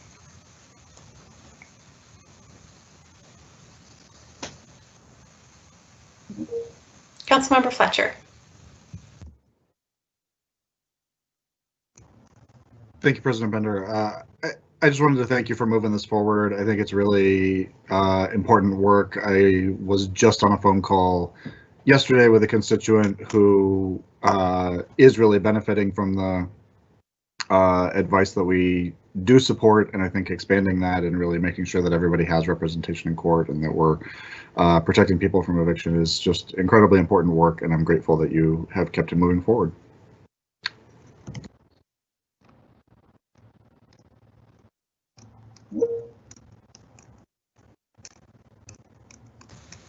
I was muted. Thank you, Councilmember Fletcher. Council Vice President Jenkins. Thank you, Madam Chair. And I agree with everyone that this is really important work and trying to help keep people out of evictions, or at least helping them through that process is really critical. But I'm just trying to get clarity. Is the 1.2 million for the legal aid and the tenant resource center, or is that two different amounts? I can answer that, Madam Chair, Council Vice President. The up to 1.2 million does include both legal services as well as support for the Tenant Resource Center. Mm-hmm. It includes the Tenant Resource Center has an attorney who is dedicated full-time that is supported by legal aid through a grant from a foundation. And that grant is set to expire at the end of the year, and legal aid has not found replacement funds for that. So the funds that will be part of the 1.2 million will allow for the continued support of a designated full-time attorney who can be assigned to the Tenant Resource Center. Again, to support that model that really centers the experience of renters in getting faster access to the resources that they need when they are facing displacement or eviction. Got it. Yeah, no, that's kind of what I thought I heard, but I just wanted clarity. So thank you so much. Appreciate it. And thanks for all the work. Thank you, Council Vice President. Any further comments? I think I'll just add at the end here of these items that, we're receiving hundreds of comments, rightfully, about our neighbors who are living in parks and other spaces of land in tents in our city. And it's, of course, heartbreaking to see so many neighbors experiencing unsheltered homelessness. And I think, especially for folks who may not have known the extent of the homelessness issue in our city and in our region, I think there's a desire for one big solution to come forward. And what I have said to my constituents who've contacted us, that actually the work really relies on us supporting each person and each family with the circumstances they are in. And that differs from person to person, from family to family. And what we really need is a full continuum of resources and strategies that recognize everything from keeping people in their homes that they are, making sure those homes are safe and well maintained, building and preserving affordable housing, partnering with all of the service providers who are doing that work, from helping get people into homes to staying in homes and preventing eviction, and then also so many other related services. And so I think all of the work that we've heard may feel in this context, especially virtually, a little disconnected, but it is so deeply connected to the day-to-day lives of our constituents who are facing eviction, who are facing housing instability, who are living in tents.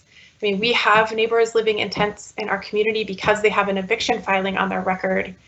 And we've taken local action to limit the look back for landlords in those scenarios, but there's so much more work to do, from policy to regulatory reform to funding strategies. And I think we've been leading in the state here in Minneapolis on a lot of these strategies. There are great partnerships from leaders in St. Paul and the suburban communities around us who are facing very similar conditions, and also leadership from communities in greater Minnesota who have housing instability in communities across Minnesota too. So I just wanted to note that, because again, I feel like sometimes, especially in a Zoom context, these policy decisions or funding decisions feel disconnected, but I think they are so related to the work that we are doing to keep people housed and to connect people with housing, so that everyone in our community is safely and stably housed. So Thanks for everyone for all of their work.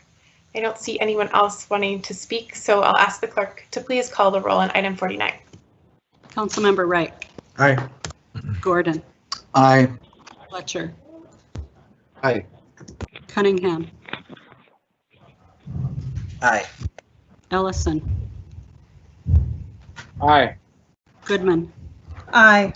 Kano.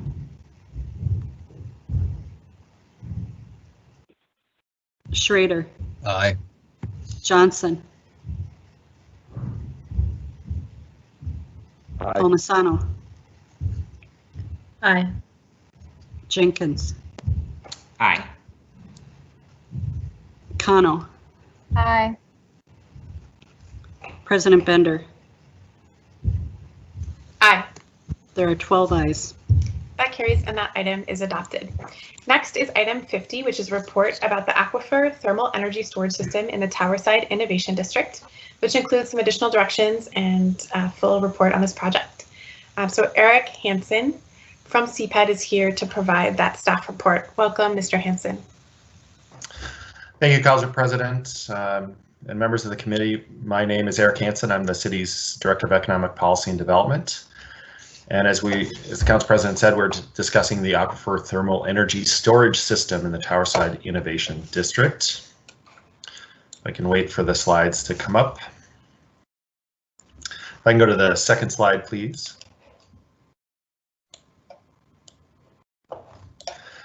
So today we're in front of you to receive a staff direction on how to proceed with the next phase of this district energy system.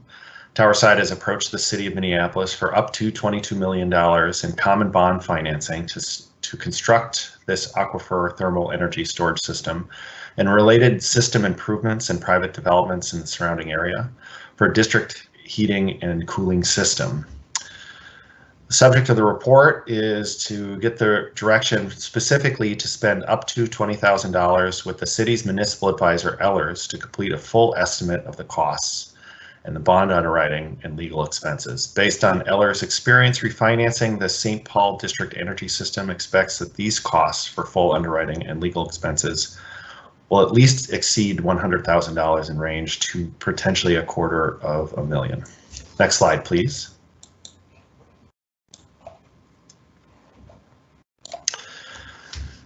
The Towerside Innovation District was established by the City Council in 2015 and later codified into Policy 98 of the Minneapolis 2040 Plan.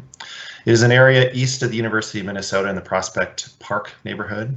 Innovation districts are increasingly common tools in cities to use to spur and facilitate growth and coordinated district approaches to stormwater, energy, parking, placemaking, green space, and waste management, and it utilizes partnerships between higher education institutions, businesses, and governments to fuel job growth and redevelopment. Next slide, please.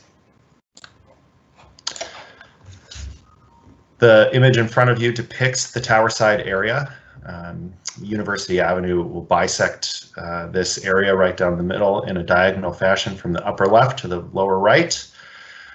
The polygons in the red box depict the areas of development and the location of the ATES for subject to this report. It is a proposed of 850,000 square feet of development that would use the system. Next slide, please. An aquifer thermal energy storage system is a geothermal technology that transfers heating and cooling energy from a series of wells and piping systems into a building. What that means is it draws water from the aquifer below the ground through a series of pipes and pushes that energy into buildings, and then the heat that is drawn off of the water and the energy from that, it produces heating and cooling for the area system. So it's a closed loop energy system. It's been used over 1,000 times in Europe. This would be the first one in the United States. And the advantage to this system is to remove the dependence on natural gas and the natural gas consumption. And it also replaces Magic Pack, which is a greenhouse emitting individual heating and cooling element for most multifamily developments that occur now. Next slide, please. What is the Common Bond Fund? The Common Bond Fund is a city financing tool, a loan tool that we created in 1982. And it provides long-term financing. It's a revenue bond, so it's paid back by the projects it finances, and it provides long-term tax-exempt interest rates. It has typically been used. It has typically been used for manufacturing, and it is purchased and for commercial nonprofit developments. And people and institutions purchase these bonds in the open market to provide cash to complete projects. And the ATES is an eligible use, but you'll see later in the presentation that it's not a conventional use. Next slide. The funding that has been requested is up to $22 million. The ATES system is a scalable system, so the system would be built over time as development occurs, starting with a $4.5 million draw on the bonds as soon as they're ready to go, and for the first phase of 3 buildings, that would be about $14 million. So it's the first 3 years. So that series 0 in the year 0, year 2, and year 3. The final phases would accommodate the expansion of the system for phase 2. And the $22 million would cover the construction of the system and the improvements in the private buildings to accommodate that system. Next slide, please. The partners involved with this are 3. Towerside Innovations District, which is a nonprofit corporation that guides the work for the district, and it would set up a single asset entity to own this ATES system. Evergreen is an operator and subsidiary of the District Energy in St. Paul, and it's been operating District Energy in St. Paul since the middle 1980s, and has a qualified and a proven track record of running and operating district energy systems. And then finally, Wall Companies would be they're the owners of the land around the area, and they'd be the developer of the Malcolm Yards developments in those 2 phases, and those would be the users of the systems. Next slide, please. So we have phased development to support the ATES. Why is this important? Because this would be the revenue source that would pay back the bonds that would be issued. In the first phase, we have 2 housing buildings and then an office building. The Malcolm Yards mixed use building, which is that 143 unit market rate building, is awaiting for city direction on whether to redesign the building in order to support it. At this point, it's designed to accept the magic packs. If the city were to move forward with this direction, they would redesign the building to potentially accommodate the system. And it's financed totally through private sources. The affordable housing project, the second one on the list, is financed through a series of conventional affordable housing projects and products. And while it says that they're still waiting funding, the funding has been secured, and that project will go forward in 2021. And then the third of the first phase is the Malcolm Yards office building, which is still in the planning stage. The 3 buildings listed in phase 2 are all aspirational projects at this point in time, with not more than what we see here as identified use.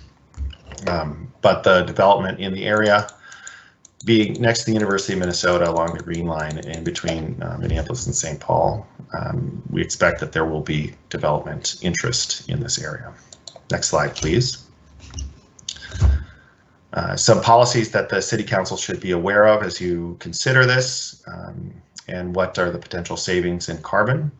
So like I said, the innovation districts are in the Minneapolis 2040 plan and policy 38, and I explained those a little bit, but I also wanted to draw your attention to the climate emergency declaration that the council made last December, which demands a local, national, social, industrial, and economic mobilization of resources and labor in the country to address the climate crisis and take more aggressive actions to halt, reverse, mitigate, and prepare for the consequences of this climate emergency. The ATES, if both phases are fully operational and developed, would remove up to 500,000 tons of carbon. And that's based on the city's set cost of social carbon, would save about $21 million over the 30-year lifespan of the system. So approximate to the cost of the system. So why are we coming to the City Council today? If you could go to the next slide, please. This is an unconventional project for the Common Bond Fund. The Common Bond Fund typically provides investment grade, or the Common Bond Fund provides investment grade, so grade A or A+ revenue bond financing at low interest rates for long terms, and typically for manufacturers that have been established and are growing. This proposed deal does not follow the funding decision convention, and that's why we're talking to you today. In order to proceed, we'll have to set aside a number of program guidelines. The first guideline we would set aside is fully funding the project instead of the conventional 10% equity contribution. So that would increase the cost to the bond fund from 90% of the cost to 100%. As the borrower has stated, it does not have the resources available to contribute financial equity to the project. The collateral is in a conventional deal, and conventional deals are typically real estate or equipment. So something with a resale value, a building or a piece of equipment. In this deal, the collateral is the system itself and the service agreements from the developments. The system has an unverified resale value, as it would be, physically constructed into the earth, and the service agreements will not have value until the system is fully operational. Neither tower side wall companies nor Evergreen are able to provide additional collateral, an enforceable corporate guarantee, a letter of credit, or purchase bond insurance, which would be acceptable collateral enhancements in a deal of this type. The city will have to guarantee these bonds, and likely we should be prepared for a funding source to support the debt service until the development is ready and operating. While these are revenue bonds and repayment comes from the project, and we expect that we will get revenue, as these will be the heating and cooling services with agreements for the 6 projects that are listed in the development phases. There'll be some lag time between the issuing of the bonds and the stabilized revenue stream, and there are some risks into the development timelines of the buildings. While we might be able to structure the debt to have the payments start in the future, it will add risk, and the risk to the bonds will just increase the price and make it difficult for the bond underwriters to sell it on the open market. Without the full faith and credit of the city of Minneapolis, it's likely not to be sold, and we would not be able to get the cash we need to support the ATES. So in front of you, we have a couple of next steps. Is whether to continue with staff time and to put up to $20,000 with Ellers, our municipal advisor, to get a full underwriting and legal costs for this unconventional project. If you were to direct us to move forward, we would return back at a time in the future, unless directed again today, which I expect Councilmember Gordon will do with amended staff direction. And we would ask for expenses somewhere between $100,000 and $250,000 for the full underwriting of this project. We should expect that this project will enter the city into a long-term funding relationship with this project, and we should be ready for a repayment source. And before incurring these costs with the municipal advisor and bond underwriters, we seek your direction on whether to proceed with this atypical request, because it would be an investment that addresses a climate action opportunity rather than the conventional deployment of the Common Bond Fund.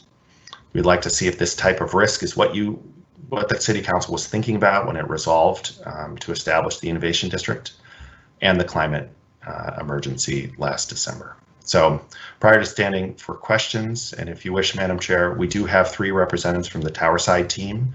Tracy Nordstrom, the president of the Towerside Innovation District, Michael Ahern, who's the senior vice president at Evergreen, and Dick Gilliard, who's the president of Prospect Park 2020, who could provide some brief remarks. Thank you, Mr. Hansen, for the presentation. I'm happy to recognize the team for a very brief comment, and then I think would suggest that we hold time for questions from council members. Councilmember Gordon, do you want to say anything at this point?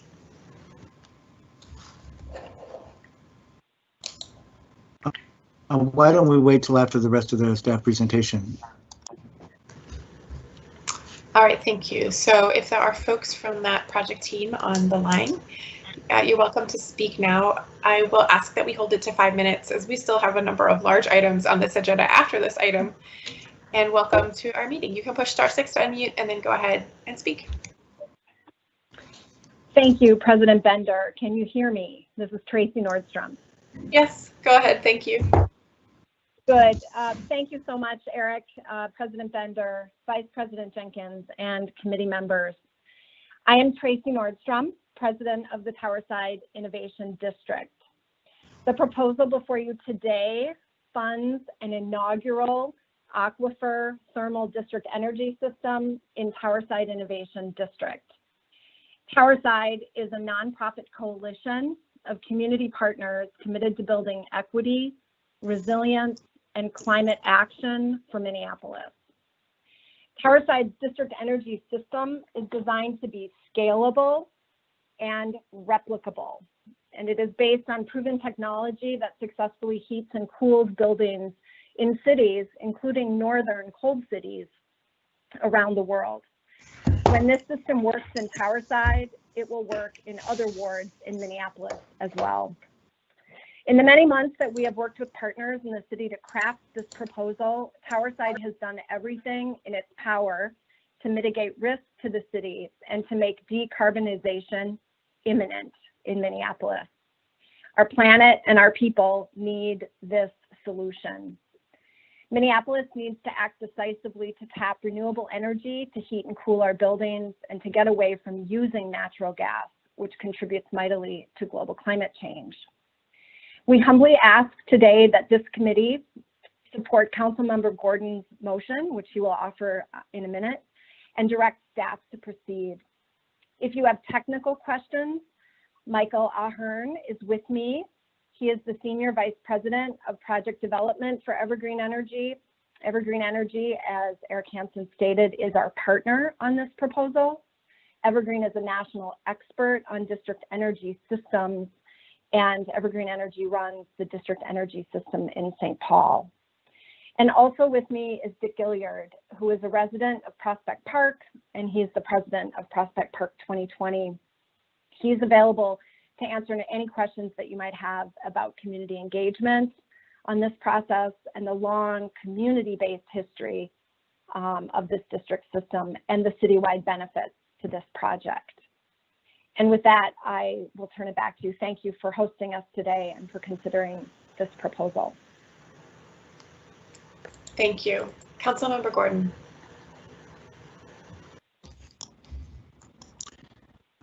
Thank you very much, Chair Bender. So I would like to move the staff direction and get it up there and speak to it briefly, and I'll try to be as concise as possible. Hopefully folks have had a chance to look at the staff report, including the letter from our sustainability director. And if the clerk has that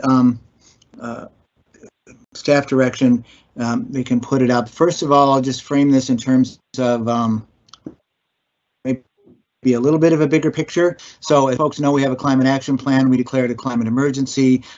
We as a city council and as a city have really recognized issues with fossil fuel burning and the impacts that it's having and the costs. We've even tried to put some costs on that and identified some costs of carbon in the bigger picture of things, the social cost or the true cost of carbon, which we even said in our declaration of emergency we would incorporate into our decisions into the future. So keep that in mind while we're thinking about numbers and costs and potential benefits.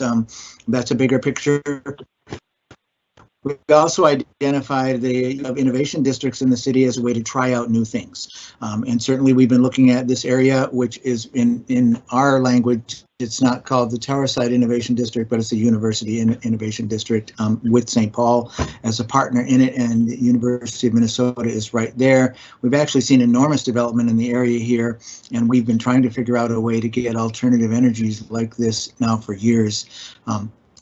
And we think we've landed on something that energy experts, including a district energy provider from St. Paul, is now willing to build and establish and set up.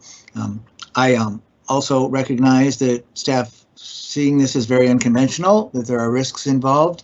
And so I've tried to craft a staff direction that will allow the project to move forward and give confidence to our development partners who are ready to proceed with this, but also give us a chance to make sure there are some requirements there that have to be met before we'll move forward. And also this is essentially a preliminary approval, an approval of at least in spending up to $20,000 to continue the evaluation phase, but staff will come back for a final approval of any bond issuance. So my colleagues should know that. There are several bullet points outlined in the staff direction, and all of those are pointing to requirements that must be met before we'll go forward. One is that an entity other than the city agrees to pay bond counsel and underwriting costs and will escrow funds to the city based on written estimates. Another articulates that the phase 1 district energy system energy consumers will sign long-term energy service contracts covering the costs of all phase 1 debt payments for the system. It also identifies the Towerside Innovation District as the entity that will secure and commit funding to conduct final engineering testing, including verification of aquifer velocity. That's an estimated cost of $100,000. It also stipulates that the district energy system and the long-term energy service agreements will serve as collateral for our common bond fund financing. If everything did fall apart, we would have collateral that we could use then to recover those costs. Also, that staff will require that wall companies place deed restrictions on their property within the innovation district to require future buildings on site to connect to the district energy system. And then that we will get a representative on any decision-making board of the Towerside District Energy System entity, and will structure financing in such a way that no debt payments will be required until revenue begins to be generated by the energy serving contracts. I'll also just note that we're, I think, being a little bit conservative about what will get built and what won't get built. If we can get this established now, there's going to be future development there. And we've already missed several buildings that weren't able to tap into a system. And if we have this district energy system waiting and ready, it can probably be utilized and will be utilized by other buildings in that area. But also, as was already mentioned, I think one of the most exciting things is that we will have something that we can replicate in other places. I know some of us talk about and are looking at things like the Upper Harbor Terminal and imagining, could we actually have a project of that size that we wouldn't have to pipe for natural gas? And this could be, if we can prove the model here, work out some of the kinks, I think that we will be in great shape for using it in other spaces and areas. There may even be other things in the city where it might apply, including the Kmart site, where I think there'll be some big development coming up soon. So that's, I know that Kim Havey from the Sustainability Office is also here to answer questions. He wrote such a fabulous memo. I'm tempted to read the last paragraph to you all, but I guess I'll try to cut myself off and resist that urge and see what questions there are. Thank you so much. Thank you, Councilmember. Councilmember Palmisano. Thank you, Madam Chair. Maybe some of the last paragraph of Kim Havey's letter could come out in some of these questions. I guess my first concern, this seems like there's a huge amount of risk here. You don't need to pay me $20,000 to tell you that. You should probably get a smarter consultant than me, but I have several questions, and the first is more procedurally. Why is City Council reviewing an approval to spend $20,000. CPED, I know, can spend that amount without council approval. And I'm not sure who to direct my questions to. It's probably Eric Hansen. It might be Kim Havey. Council President, I can take that question. Sure, I'm happy to jump in too. Either way, right. Mr. Hansen.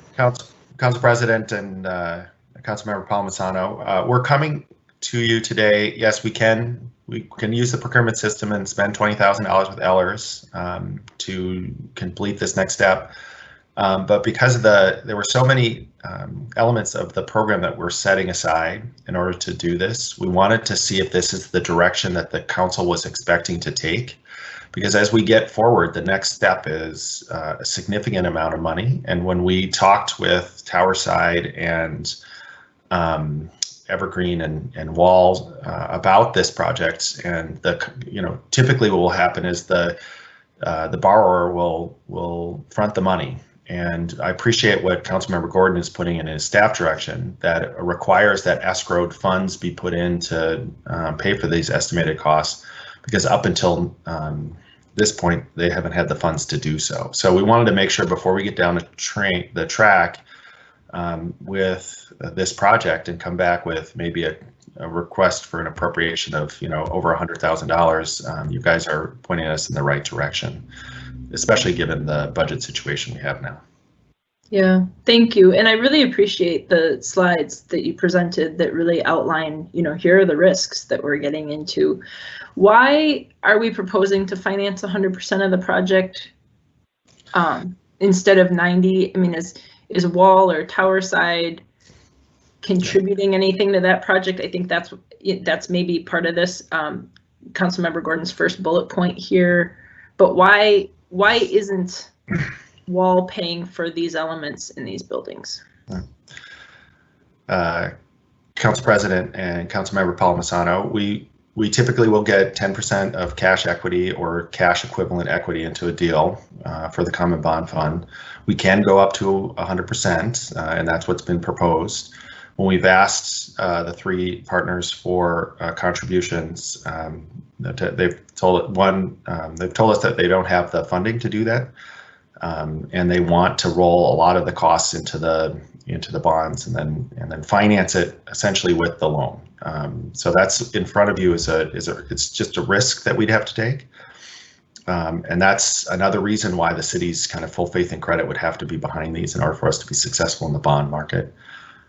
Most likely, given the lag time and the new technology and all of the risks, and to Councilmember Gordon's point, this might be the time for you to take a risk, but the only way that this is likely to be sold is if we kind of back it with all of our financing. And so we've asked that many times, but they have not wanted to contribute. And then when I spoke with the Wall Company representatives about the costs into the building and the construction, they said it was too costly to put this into their building.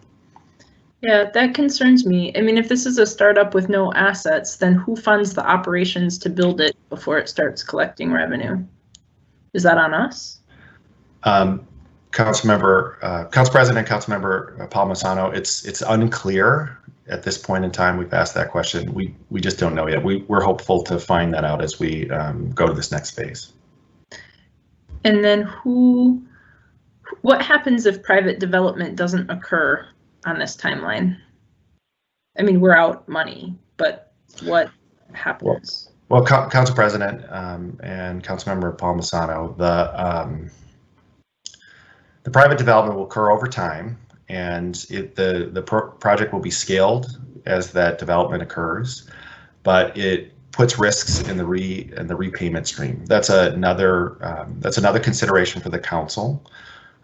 In a conventional common bond fund, it's an existing entity. I'll use an conventional project. We use the common bonds to fund the theaters downtown, and has an asset, the buildings, and it has a revenue source that's been used. This is essentially we're on the ground floor with this technology. So that's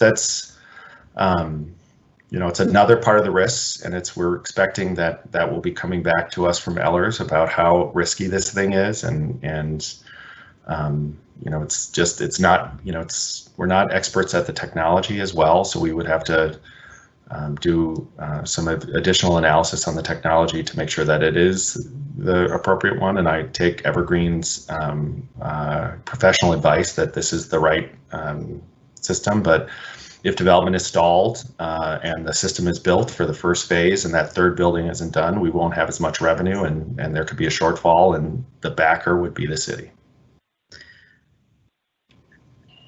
So, and go ahead and cut me off. I have like 2 more small questions. What would be the annual debt service if the city has to step in and pay it? Do you know that? I mean, you mentioned a lot of risks here in the repayment stream.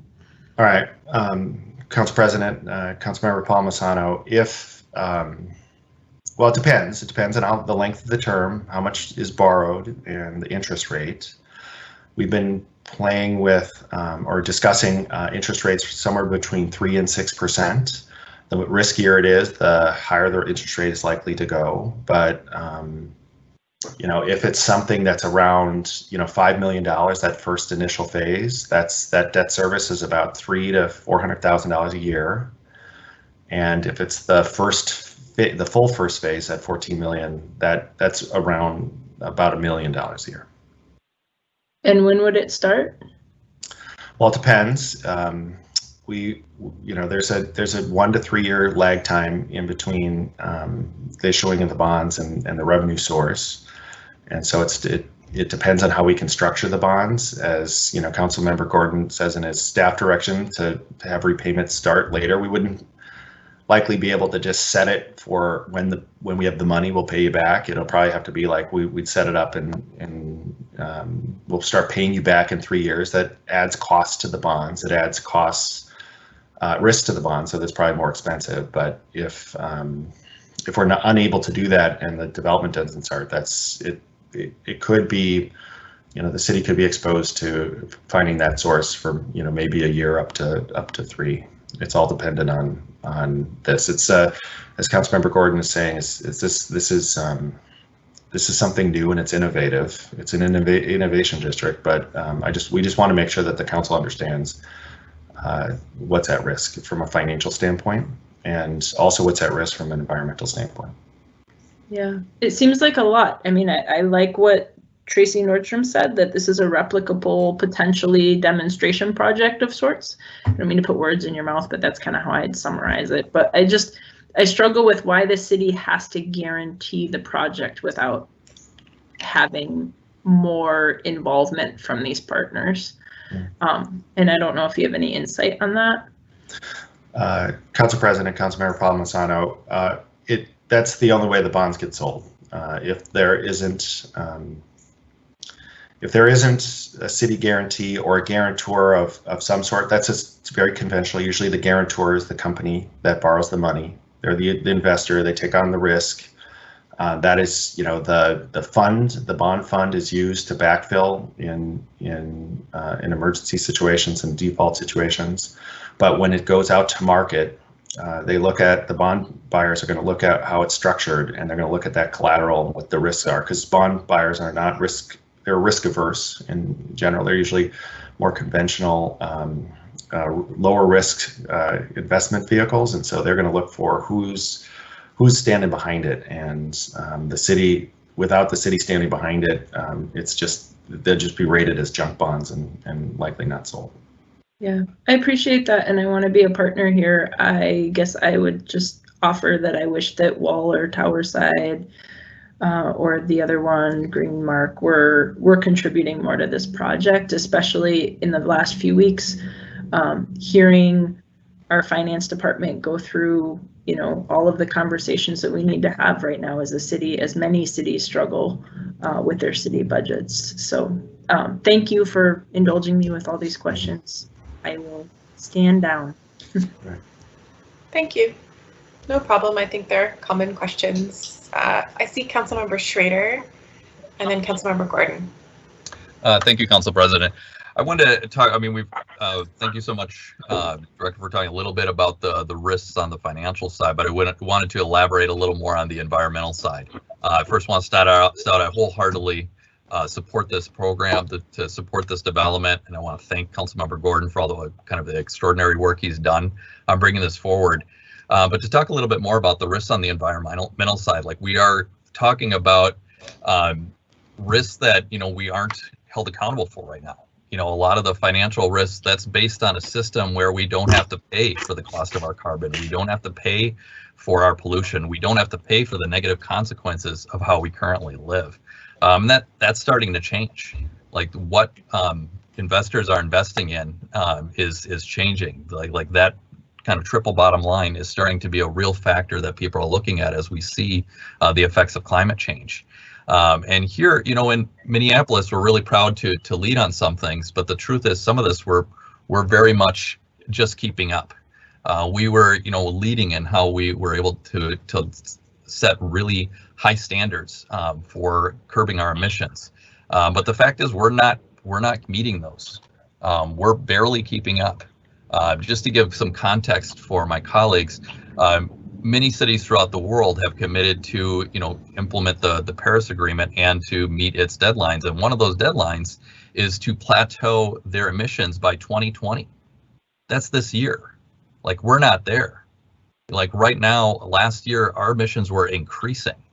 And so if we are serious about meeting climate goals, we need to be investing in solutions like this. It's something that the other side of it is there's very few solutions out there that will actually get us to meet our goals, especially in our climate with the much colder winters. We need to be thinking about heating and cooling, and simply there just is not a lot of solutions out there that get us there. The city is not putting aside money to retrofit all of our buildings to have more insulation. We need to be thinking about what is going to get it there, and I really appreciate all the people working on this to have something that starts out that can be scalable, that we can see working here in Minneapolis to help us really achieve our goals. Thank you. Councilmember Gordon.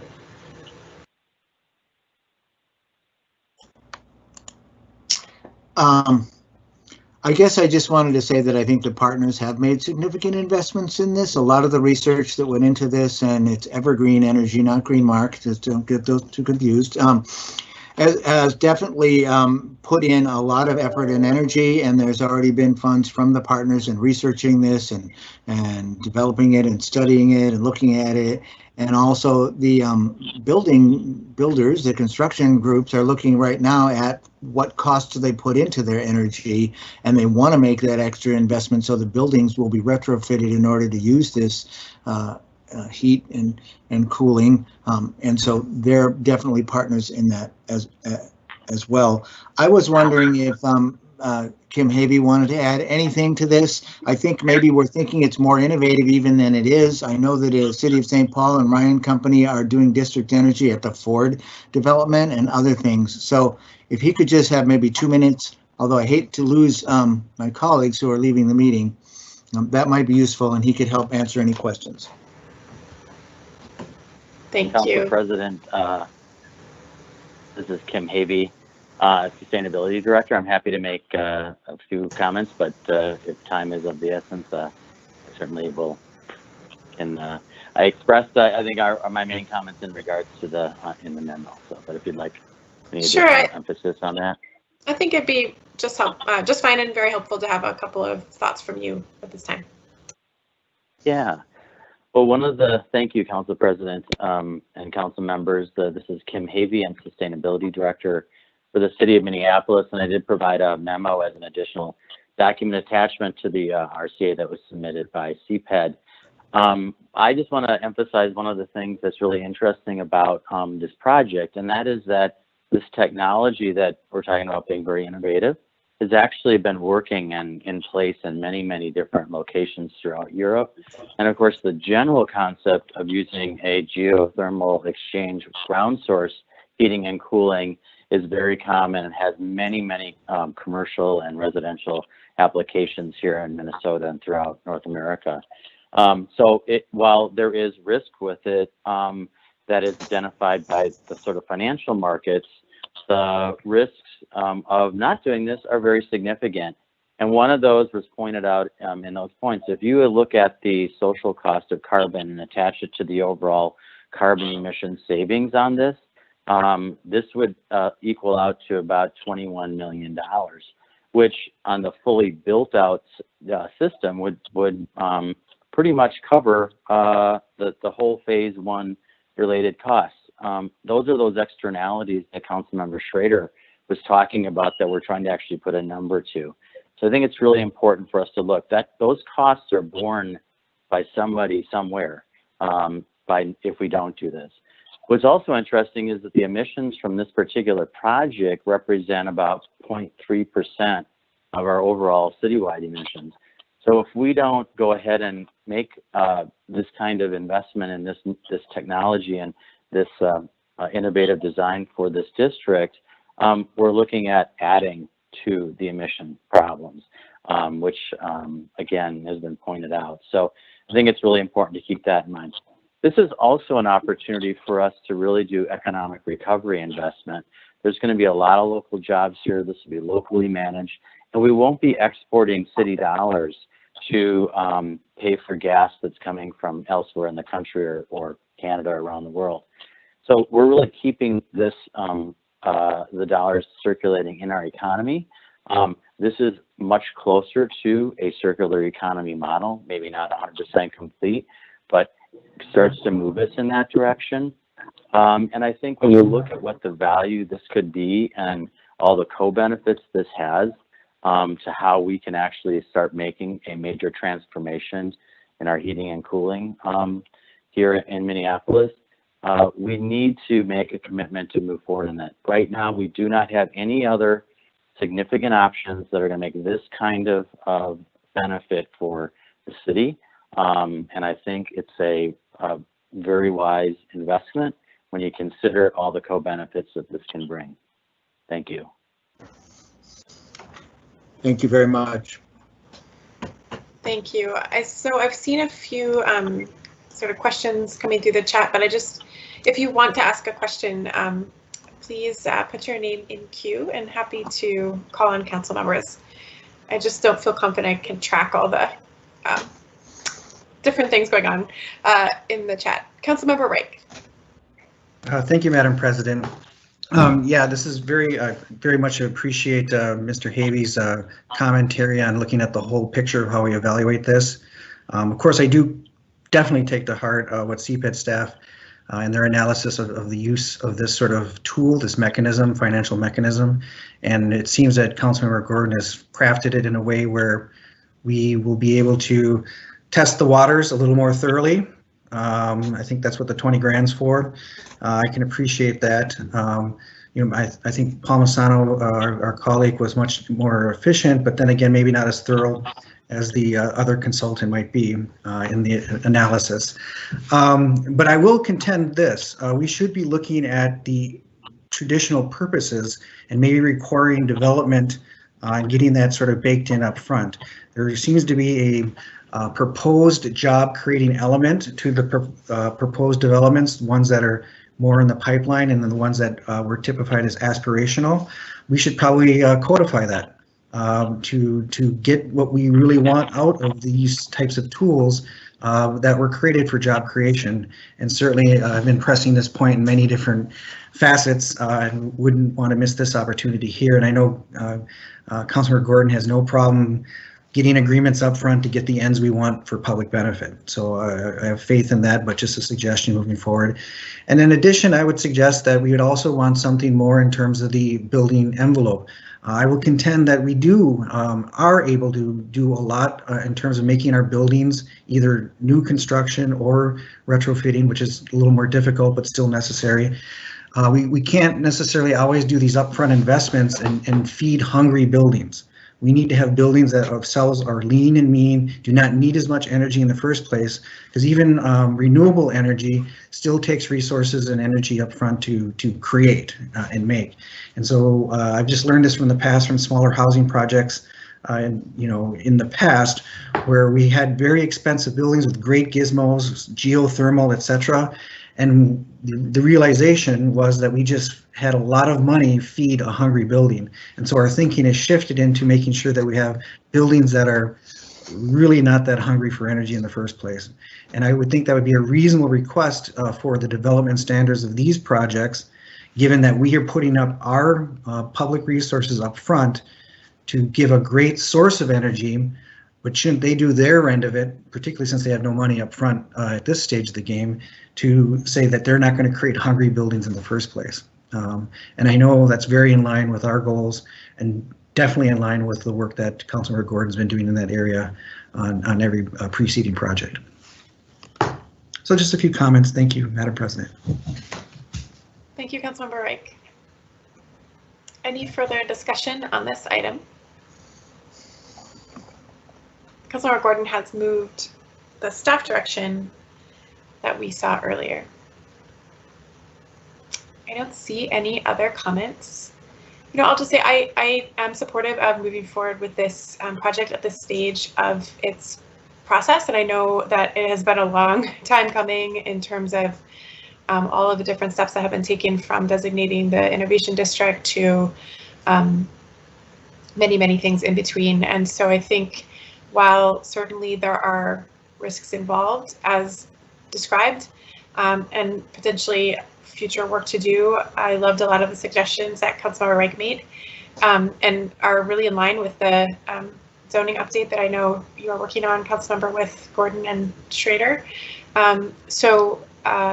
You know, all things I think that could continue to be developed, but at this point, I think the benefits that we've heard in terms of really, you know, living up to our commitments that we have made in greenhouse gas reduction targets and other sustainability goals really require us to move forward and you know, do everything that we can to meet those goals. So I don't see anyone else in queue. I'll pause one last time.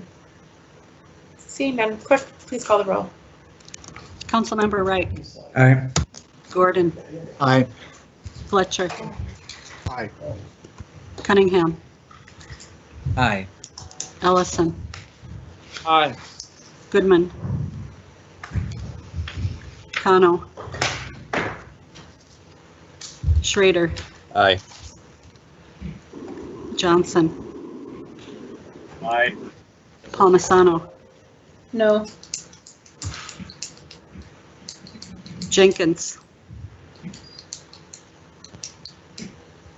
Aye. Kano.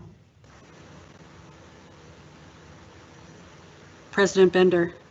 Aye. There are 9 ayes and 1 nay. That carries, and that item will be forwarded. I know that both Councilmember Goodman and Councilmember Kano had to leave for other meetings. With our consolidated council structure, this committee sees the work of at least 8 typical standing committees, so our meetings have been and will continue to be very long, I think, in this environment until and unless we restructure back to more committees. So thanks for my colleagues and staff who are hanging in there. And of course, we know that there's a lot going on and council members may need to attend to other things as well. We do still have quorum, which we need, so please don't leave so that we can keep quorum.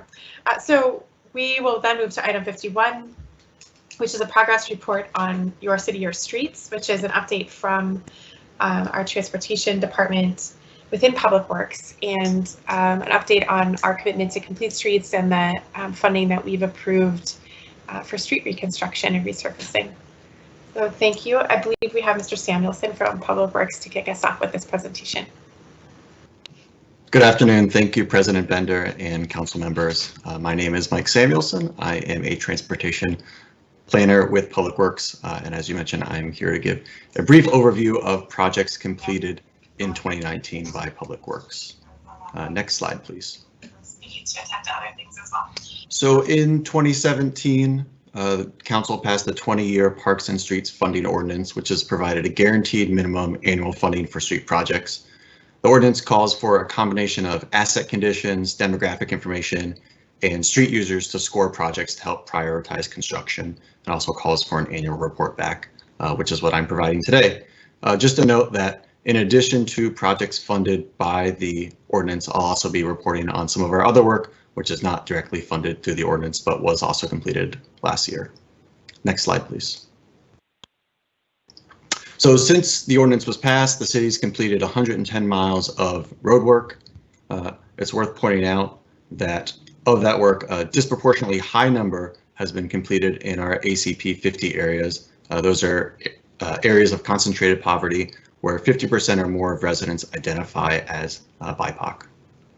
Next slide, please. And just a few more of the accomplishments completed since 2017. You can see in addition to the construction paving projects that have been funded, we've also made a number of improvements to our bicycle and pedestrian infrastructure, including bike lanes, pedestrian ramps and ADA upgrades, and curb extensions. Next slide, please. So this slide shows a summary of the work completed just last year. You'll note that over 40 miles of street improvements were done just last year. There's a more detailed version of today's presentation in your council packets. I won't have time to get to every project we did last year, so just know that there are some additional photos and information in your council packets, and I'll just summarize some of the highlights from 2019. Next slide, please. So the first project I want to call out is our North Loop paving project, which rebuilt approximately a mile of streets and included pedestrian improvements and reconstructing a brick street. We're very proud of this project, and it's been recognized by the American Public Works Association as a Public Works Project of the Year. So very happy to receive that recognition and appreciate the support that this ordinance has provided us in order to build projects like this. Next slide, please. A few other reconstruction projects that began in 2019. So this photo shows the 34th Avenue South reconstruction project. That's about a mile and a half. We also rebuilt streets in downtown 8th Street, as well as several streets in the Mid-City industrial area and portions of 33rd and 35th Street East. So our reconstruction projects include a full rebuild of the roadway, including replacing asphalt or concrete, improving curb and gutter work, as well as sidewalks and curb ramps and signals. Next slide, please. We're very proud of some of the collaboration and coordination we've done with Metro Transit. Last year, we worked with them to roll out pilot bus lanes. On the left, we have Hennepin Avenue, and on the right, Chicago Avenue. We've just started to collect some of the data on bus speed and reliability since these were installed last year, and we are seeing an improvement in bus speed and bus travel time, which we're excited about. Next slide, please. We also completed several bikeway projects last year. This photo shows pictures of the University of Minnesota Protected Bikeway, which built about 2 miles of bike infrastructure on both sides of the river and is being done in coordination with the rehabilitation of the 10th Avenue Bridge, which is happening this year. Some of the other projects to call out here are improvements on Blaisdell Avenue South, University Avenue and 4th Street Southeast, and Industrial Boulevard all saw bikeway improvements last year. Next slide, please. This photo is of a Safe Routes to School project near Edison High School. Really excited about this project. As the photo shows, it includes green infrastructure to help treat stormwater and restore some of the natural processes. We're incorporating more green infrastructure in our street projects, so look for more projects like this going forward. Next slide, please. Pedestrian realm, critically important. We know as we were working towards improving comfort for people walking in our city. So that typically takes a couple different routes. The first is closing sidewalk gaps where a sidewalk doesn't exist. That's what this project, the North Common Sidewalk Gap, did. So it closed a sidewalk gap on the west side and south side of North Commons Park. And then we also have a lot of projects that look at improving crossing of streets. So we added medians on Bloomington Avenue and 28th Avenue South, as well as shortened crossing distances on Como Avenue Southeast and installed some bump outs on Glendale Park, or just a few to mention there. Next slide, please. And lastly, just want to highlight the work that we're doing on our ADA ramp replacement program. Last year, we were able to get to 30 intersections across the city, which is what that map on the right side of the slide is showing. And then on the left, you can see the before and after of a non-compliant ramp and then a compliant ramp. And so this is a big part of the work that our ADA transition plan calls for, which was recently passed. So this concludes my presentation, and I'm happy to take any questions from members at this time. Thank you so much for that presentation. Are there any questions or comments from council members? Councilmember Reich.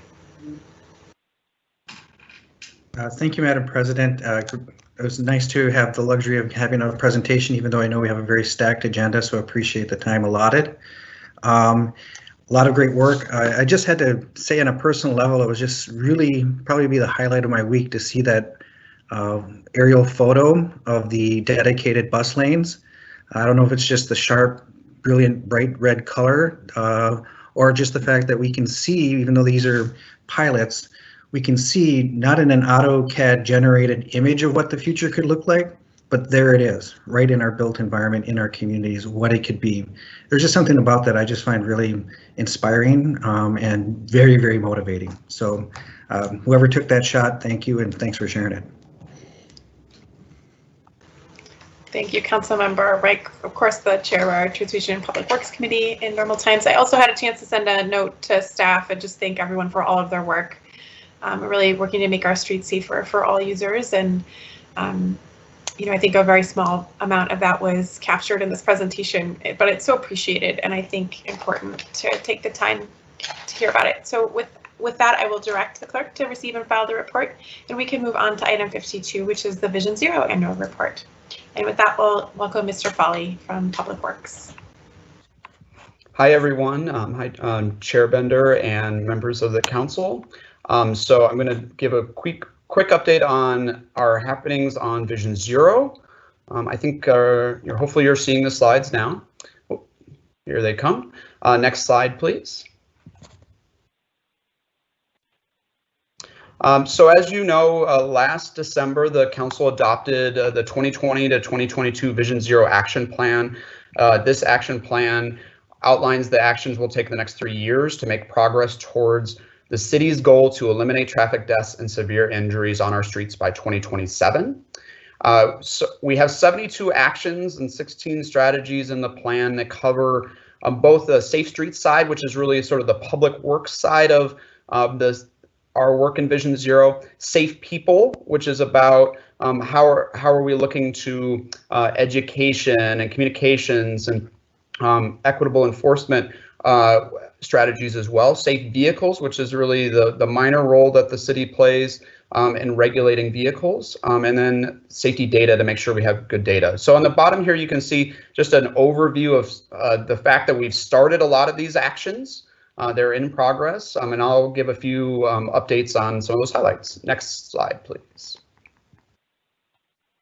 So overall, this is just a summary of how many severe and fatal crashes have we seen on our streets since 2016. So in the last 4 years, we've seen an average of, unfortunately, 13 people killed and 153 people severely injured in traffic crashes on streets in Minneapolis, not including freeways. So I know I often talk about numbers here and also just reflect that these are individual peoples whose lives are forever changed. And that's our motivation to make real progress on this. For those who really track the numbers closely, I will note that these are significantly higher than what we talk about in the Vision Zero action plan, and that is because the state has changed their guidance for classifying a crash as severe, and now more crashes are being classified as severe. We can't really accurately compare severe crashes before and after 2016. But what I can say is that we also did see all crashes in the city increase about 14% for this period compared to the first half of the decade, which was the lowest we've seen in crashes for many decades. So just a note on that we do have a lot of work to do. Next slide, please. This year so far, because of COVID-19, I think in large part, we have seen significant decreases in all crashes and severe and fatal crashes. You can see 48% lower for all crashes and 44% lower for severe and fatal crashes in Minneapolis. We're seeing a similar trend statewide, but this trend in Minneapolis is actually more pronounced in reductions. So we're still need to do more data analysis to understand all the factors here, but certainly a big part of it is fewer people driving means fewer crashes, and we know that. Next slide, please.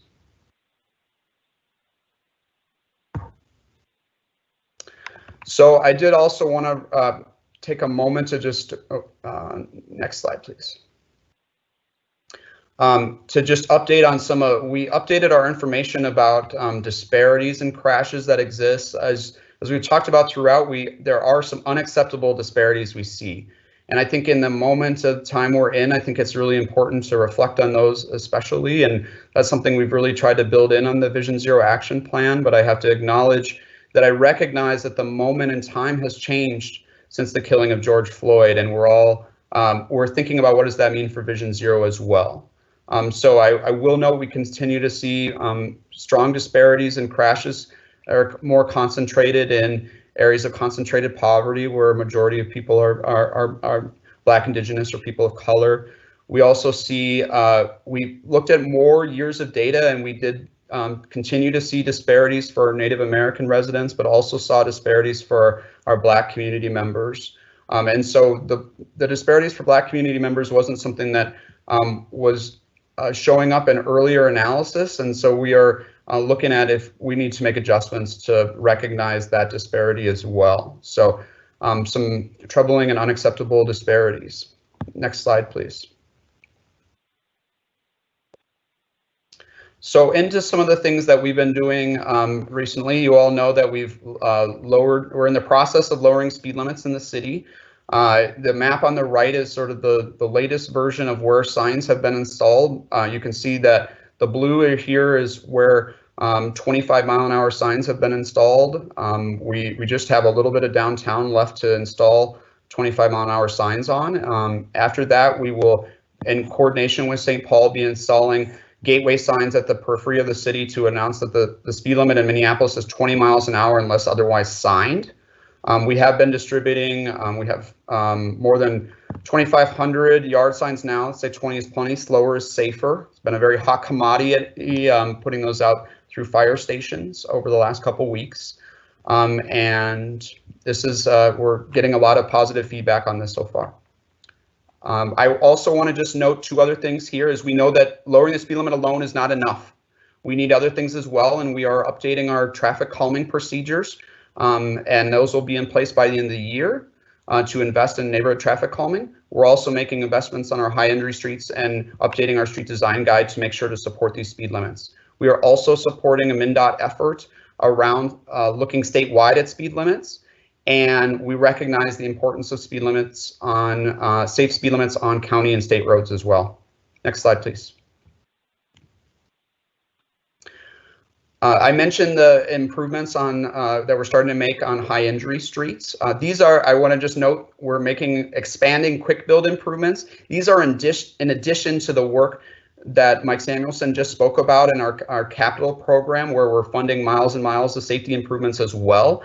So in addition to that, this year we are moving proactively with some investments, using paint and bollard treatments. So one of those is fairly soon we're going to install a 4 to 3 lane safety conversion on a section of Lyndale Avenue North. That's a high injury street. This will be one of the first times we proactively installed a safety improvement like that, not connected to any street resurfacing project.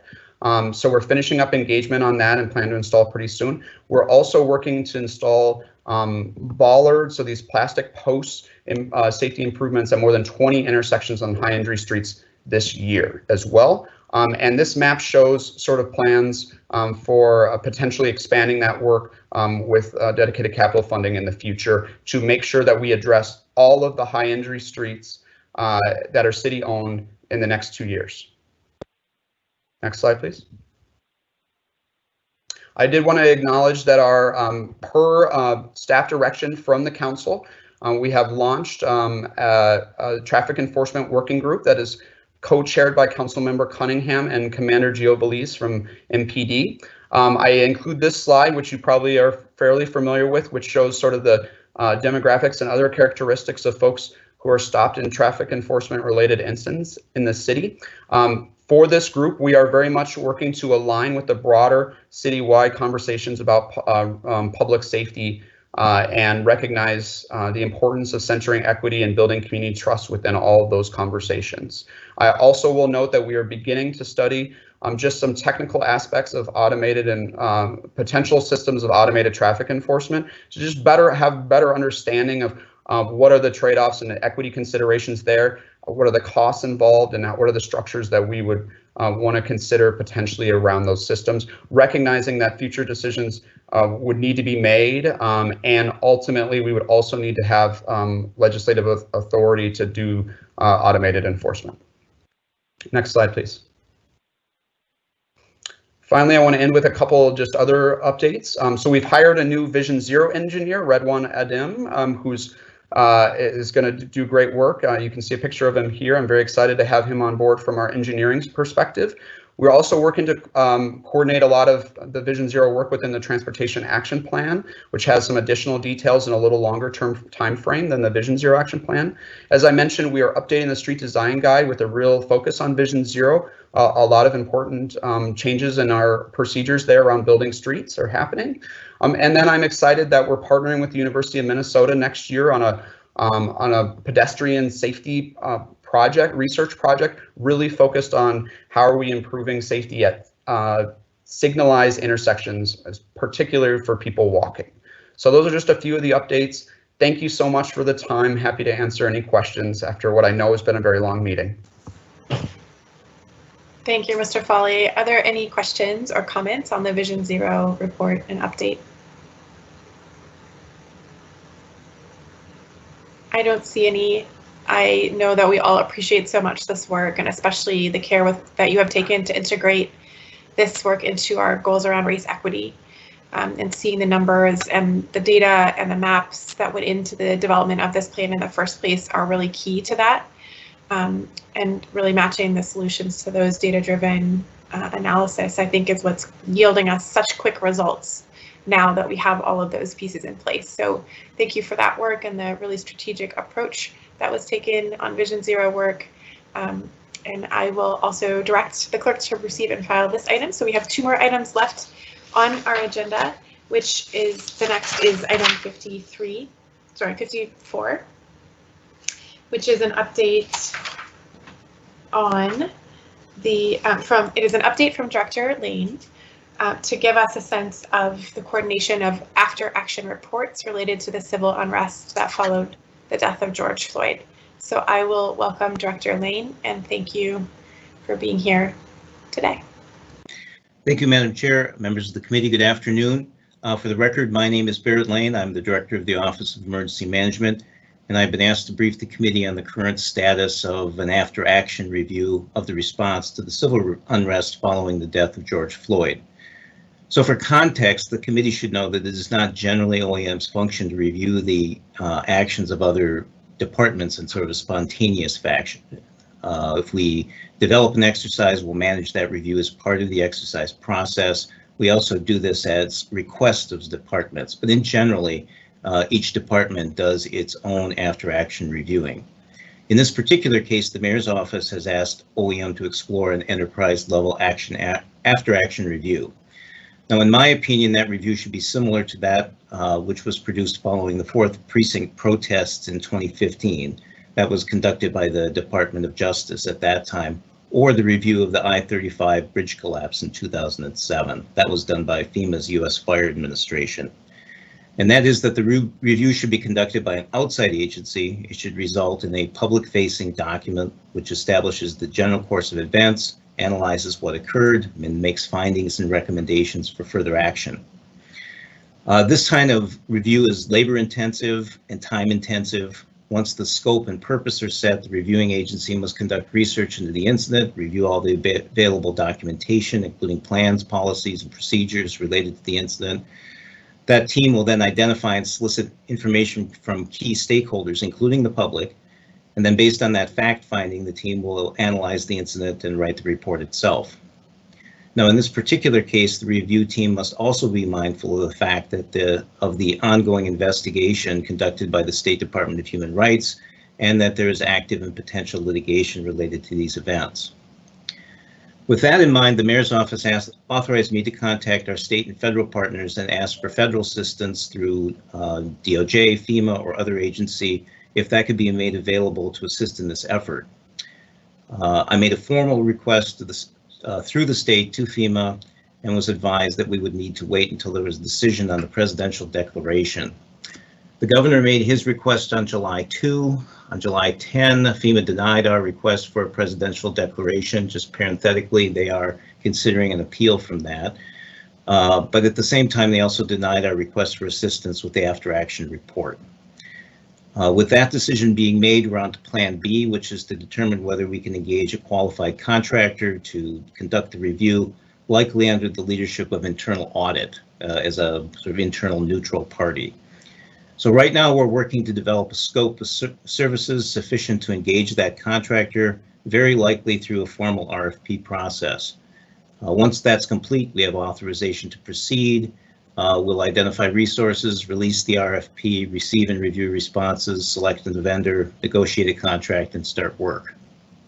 So in preparation for today's meeting, we reached out to a couple of contractors we've worked with in the past to try to get a sense of what this might cost. And based on these very preliminary conversations, I would plan on a budget for this project of well over the $175,000, which is the RFP threshold. So we're certainly planning on an RFP and a timeline of 6 to 12 months to produce the report.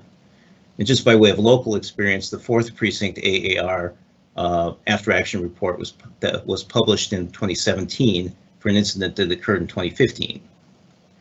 So with that, we will be working with the city coordinator to develop that scope, decide on next steps, which may include, in fact, returning to the council for funding if it gets to that point.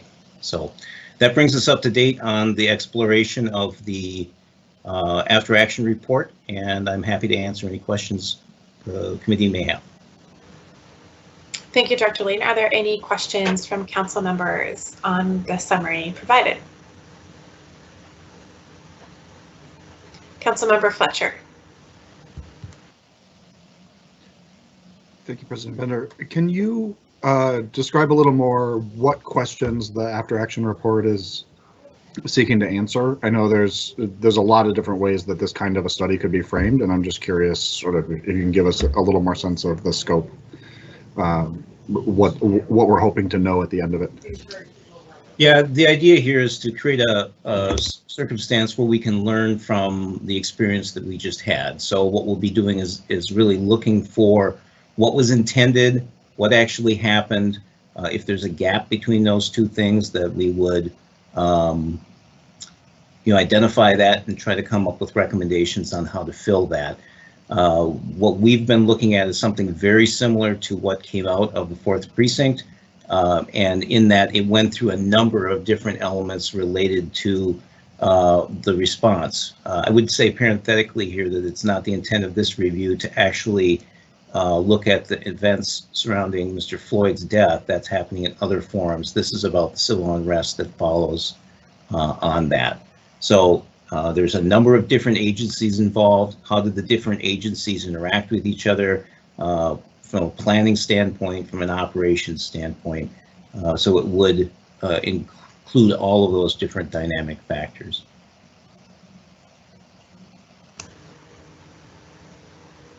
Thank you. Any other questions?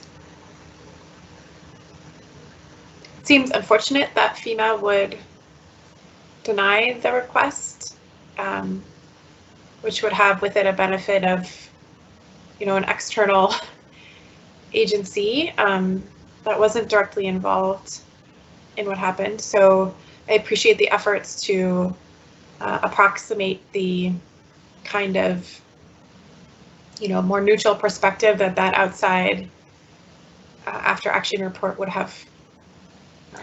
And Madam Chair, Internal Audit and I have been talking about this as we're going, and we're trying to find a way to, again, sort of put this in a position where we can get the benefit of that, perhaps through the leadership of Internal Audit, which is much more in their bailiwick to do that interagency evaluation. They just don't have the technical expertise or really the bandwidth to take on something of this size. Thank you. Any other questions or comments from council members? I don't see any, so I will direct the clerk to receive and file that report. Thank you, Dr. Lena. I think it is important to let the public know where we're at with this, and the city's serious commitment to understanding what happened in this situation, and as in other incidents, to understand potential recommendations for improvement in the future. So I know the council is ready to fully cooperate with all of that, and appreciate also the mayor taking the initiative to get this in motion. Thank you. And always happy to update you. So thank you for your time. Thank you.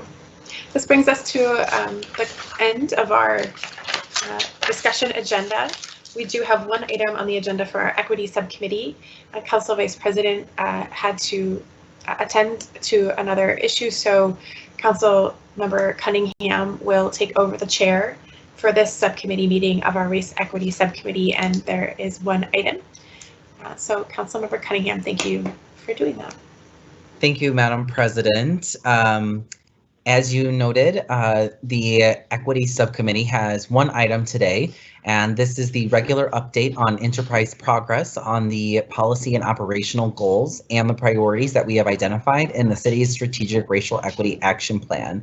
Here to introduce that report is our Race Equity Director, Ms. Joy Marsh-Stevens. Ms. Stevens, welcome, and the floor is yours. Thank you, Chair Cunningham. I am joined here today with Nick Campbell, also from the Division of Race and Equity, and the two of us will walk through the presentation slides. Since we're at the end of a very long agenda, we thought about perhaps starting off with a musical number, but decided against it. And said we'll walk through the information, and as you stated, it is an update. It is our regularly scheduled update for the Strategic and Racial Equity Action Plan. You may have noted that this is just a second update that we're making this year. We skipped the update that would have been planned for April because we're all scrambling around the stay-at-home order. So this is an update that includes both progress from our process owners for Q1 and Q2 of 2020.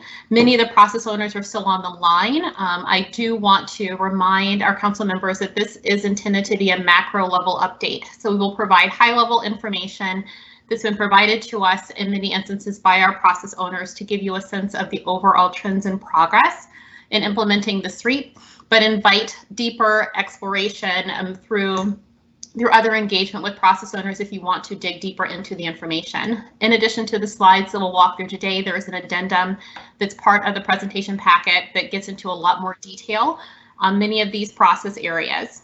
So definitely feel free to dig into that additional information and follow up with process owners as appropriate if questions arise outside of this meeting.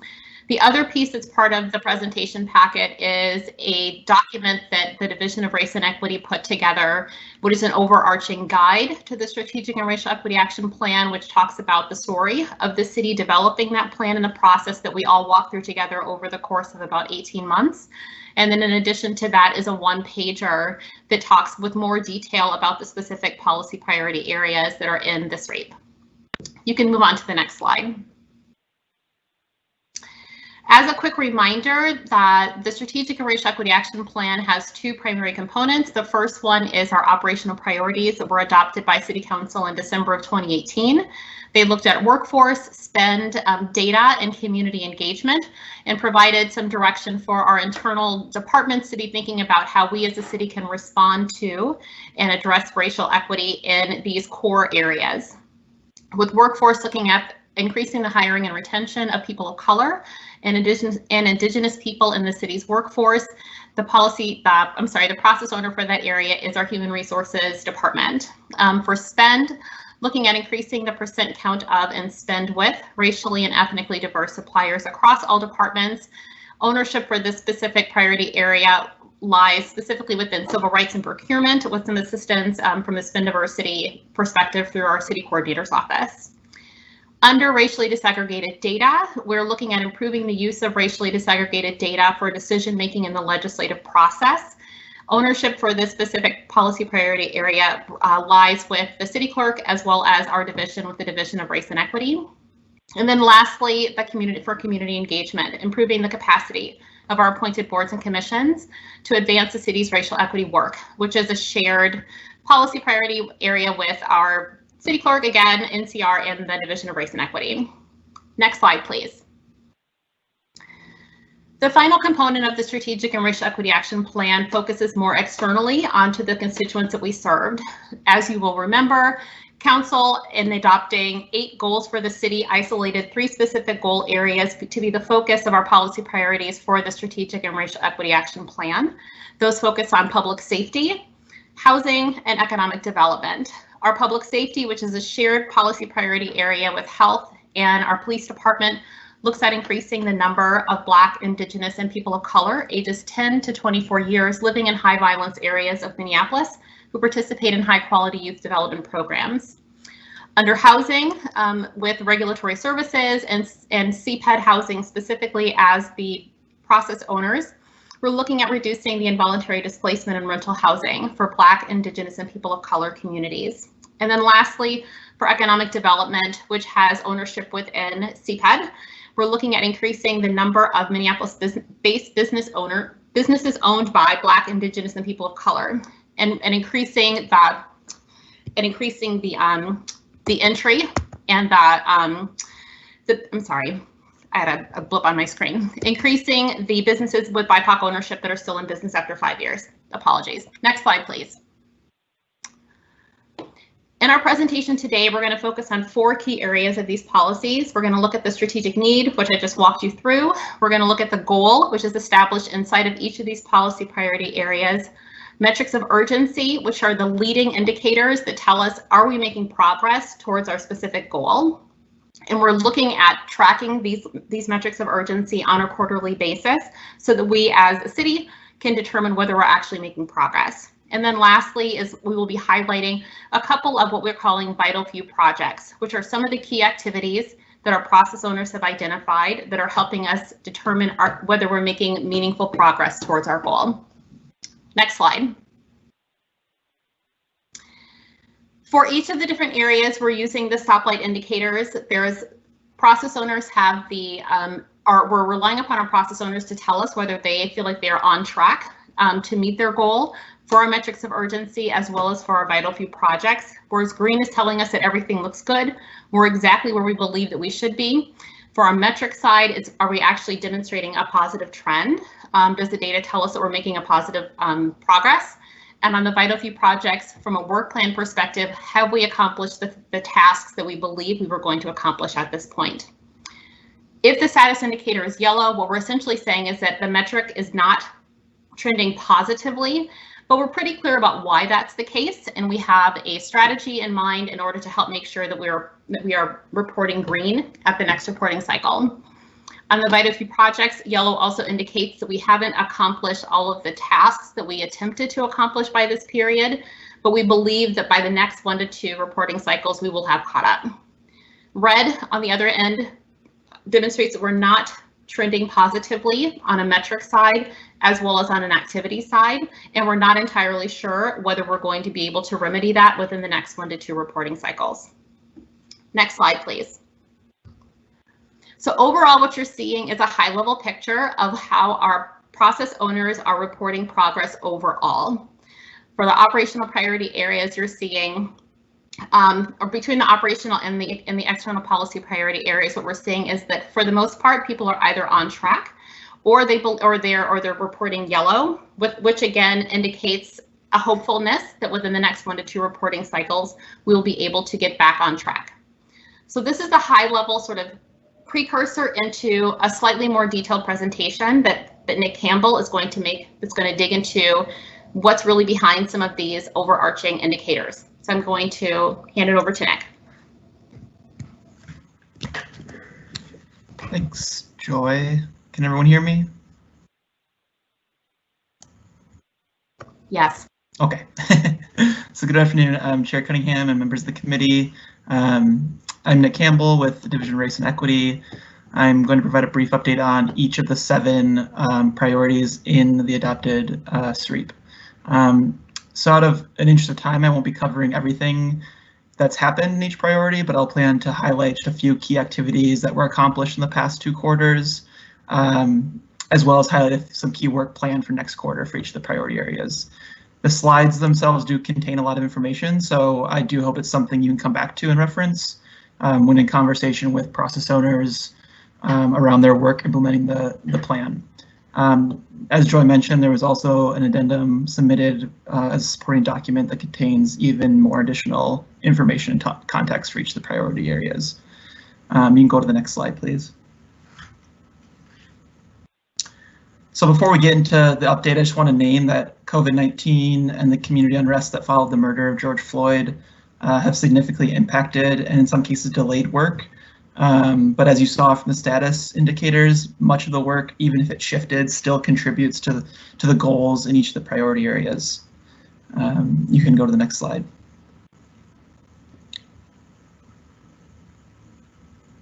Next slide, please. Next 2 slides, actually. So as we look to our workforce priority for increasing the retention of Black, Indigenous, and people of color in the city's workforce, there was some additional data analysis completed for the metric of urgency and the average tenure of men of color who leave the city, which is the metric, was updated to 4.4 years. So you'll notice this new figure covers the average throughout the past 5 years, and therefore will be the new baseline moving forward for future updates. Next slide, please. For key activities to highlight from quarter 1 and 2, HR supported listening sessions and safe brave space conversations with employees regarding COVID and the impact the killing of George Floyd had on city employees. On a more policy level, HR implemented some process improvement changes to the anti-discrimination, harassment, and retaliation policy, and initiated Respect Minneapolis, a Respect in the Workplace initiative designed to reinforce the importance of a respectful and inclusive workplace. So this was modeled after some examples and best practices from several public sector organizations, including the state of Minnesota, which have similar policies. You can move to the next slide.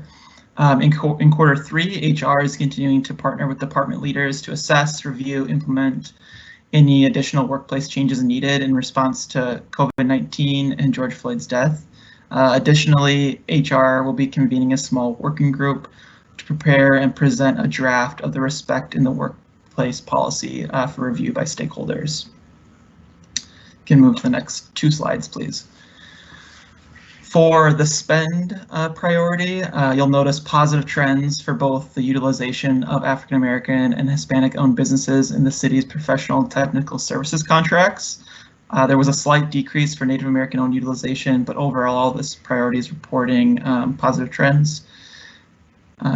Move to the next slide. In the past 2 quarters, procurement implemented an automated system for contracting, where contracting opportunities were made known and available specifically to targeted service providers in specific categories. Procurement and civil rights also supported events for reaching out to service providers, inviting them to do business with the city. These activities have resulted in increased registration by suppliers, increasing the availability of service providers for the categories of work that we need. Looking to the next quarter, utilizing Living City grant funds and technical assistance, civil rights and procurement will be looking at ways to increase participation of more service providers in achieving the goals for this priority. A contract is also in process to hire a consultant to support the development of a variety of better tools for suppliers, as well as training for the managers involved in the selection of contractors. Can you move to the next slide, please? For the data priority, which is focused on improving the use of racially disaggregated data for decision-making in the legislative process through the use of a racial equity impact analysis, sorry, one more slide. You'll see that all of the 32 RCAs that required the use of an REIA in Q2, 7 of them were included. And just to note here, this doesn't include all RCAs that require a racial equity impact analysis in Q1 and Q2, but only those that were submitted after the date that the REIA was rolled out. So since implementation of the racial equity impact analysis process was brand new to the city, we didn't obviously have metrics for it, so these numbers will be the new baseline for future updates. And so we have green as the trend here, but it's really just the baseline for future reporting. If you want to move to the next slide, here are a few key activities to highlight with implementation of the REIA. In partnership with the clerk's office, our division supported integrating the REIA into the Legislative Information Management System, LIMS, as a downloadable form for staff to complete and attach to RCAs that require an REIA. Additionally, a COVID-specific REIA was developed specifically for the fast-paced decisions that were being made related to COVID-19 to ensure racial equity was being considered in those decisions. And lastly, we worked on developing some training videos, a process guide, and a SharePoint site to support departments in implementing the REIA process in their work. And I believe our process guide that we developed is attached as a supporting document to this presentation package. As we move into Q3, in response to the impacts of COVID, we are continuing to reach out to departments and offering support to ensure decisions are being made through racial equity lens by using an REIA. The Division of Race and Equity will also be working with the Office of Performance and Innovation to enhance 2021 results Minneapolis reporting templates to give departments the opportunity to show how their programs advance racial equity using an REIA. Race Equity is also collaborating with internal audit to build a racial equity impact analysis into the city audit process. Next 2 slides. The community engagement priority is focused on supporting the use of a racial equity impact analysis in policy guidance provided by appointed boards and commissions. So much of the implementation of the REIA was focused on the legislative process in Q1 and Q2. So the Division of Race and Equity and the clerk are still working to develop the mechanism to track the metric of urgency for this priority. Additionally, which was the previous slide, but additionally the ABC's work and meeting schedules have also been impacted by COVID, and this has led to a general decrease in the policy guidance coming out of ABCs during the first 2 quarters. So while there has not been broad targeted outreach to ABCs regarding the racial equity impact analysis, the suite of resources and tools created by Race Equity and Clerk are intended to support staff in completing the REIA process, including those that support ABCs. In the next quarter, we plan to build off our work implementing the REIA with departments to communicate available resources, trainings, and job aids to all ABC staff and to engage more deeply with ABC staff during Q3 to offer support and guidance on using the tool on any policy guidance being worked on by ABCs. Additionally, we envision several ABCs will be working on some important policy initiatives over the next several quarters, including community safety efforts, redistricting, Neighborhoods 2020, and other policy-related efforts. Race Equity stands ready to provide REIA support during these engagements. Next slide. Now we'll move into an update on the activities within the policy priorities for the Strategic and Racial Equity Action Plan. You can move to the next slide. So you'll notice we do not yet have data for the metrics of urgency for public safety, which is focused on increasing the number of Black, Indigenous, and people of color children living in higher violence areas of Minneapolis who participate in high quality youth development programs. So critical step in gathering this data to better understand city investments in youth programming, the health department piloted a brief survey for city-funded programs to determine which investments from 2018 were specifically youth development, both programs that are directly implemented by city staff and programs that the city contracts out to community providers. Additionally, to begin measuring program quality, the health department surveyed programs that were identified as structured youth development programs and asked them to rate themselves on 36 best practices associated with high quality youth development programs. If you move to the next slide. So both surveys referenced provided valuable information to better understand the full picture of investment in high quality, culturally responsive youth development programs serving Black, Indigenous, and people of color, specifically ages 10 to 24 living in higher violence areas of Minneapolis. But there were some limitations in that they only considered city-funded programs, and response rates could have been slightly higher. Next slide. So looking to Q3, the Youth Coordinating Board will with support from the city's IT department, will be launching a pilot of a revamped What's Up 612 program finder to collect program and activities for children and young people in Minneapolis, including city-funded and community-based opportunities. So the primary purpose is to provide a one-stop shop for Minneapolis families looking for youth development opportunities this summer. However, it will also provide a mechanism to understand the scope and landscape of youth development opportunities available this summer, which will potentially serve as one source of data to discern if there are sufficient and relevant youth development opportunities in Minneapolis that fulfill the STREEP public safety goal, and also would be used for the metrics of urgency. Next slide. One more. So for the housing priority of reducing involuntary displacement and rental housing, you'll notice a shift in several of the metrics of urgency from the last update. So there were a few that are no longer focused on rental housing tiering, but rather on program and service outcomes in the targeted zip codes, including the number of affordable and subsidized rental units preserved and youth stably housed, and the number of households served, and the amount recovered through legal aid habitability cases. So since this data wasn't captured in 2019, these numbers will serve again as the baseline moving forward. Next slide. Looking at a few key activities completed the last 2 quarters in this priority, the city created and implemented Minneapolis GAP funds for housing to provide one-time emergency rental assistance to Minneapolis households who lost income due to COVID-19. These funds can directly prevent displacement by preventing eviction due to inability to pay rent. In partnership with LISC and Land Bank Twin Cities, the city created the small and medium multi-family loan program for the preservation of naturally occurring affordable housing and to support housing stability and create a path for possible tenant ownership. So with the support of this program, specifically, Land Bank Twin Cities acquired 5 apartment buildings in Corcoran neighborhood of South Minneapolis.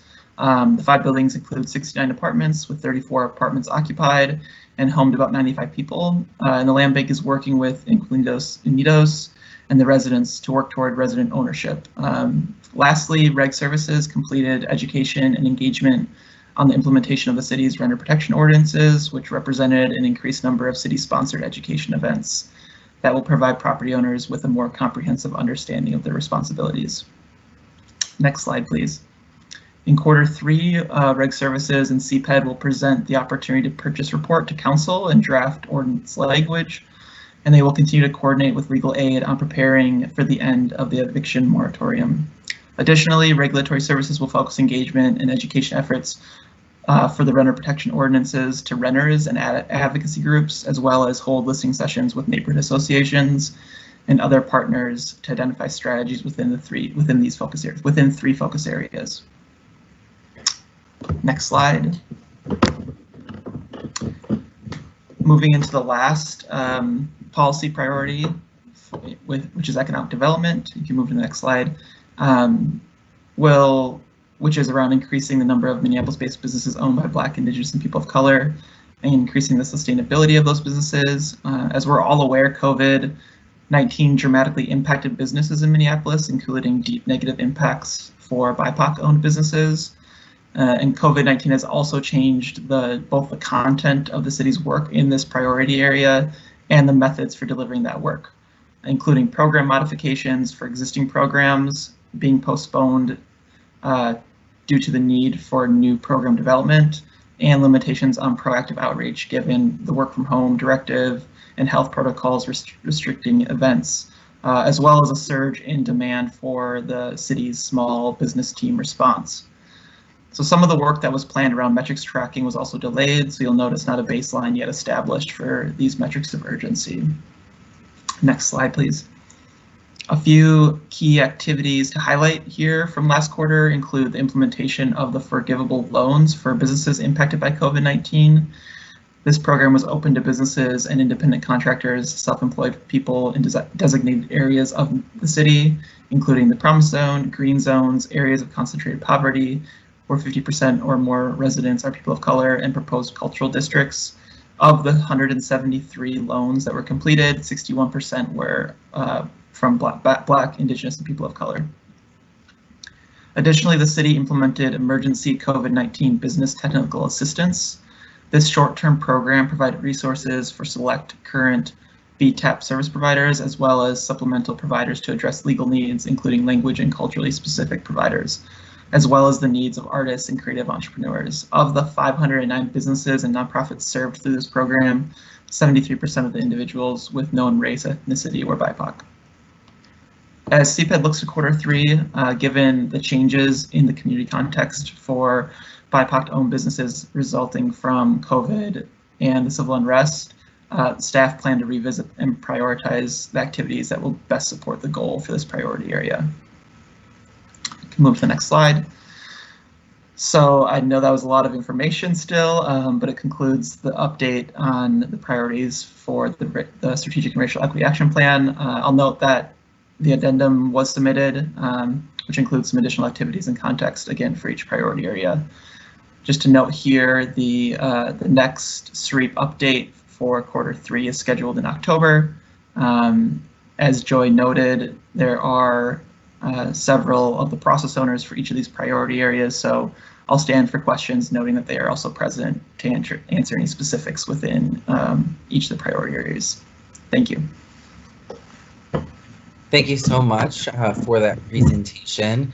I will note that in the picture, my hair is much shorter, so just how long it's been. Great. Are there any questions for my colleagues? Questions or comments from my colleagues?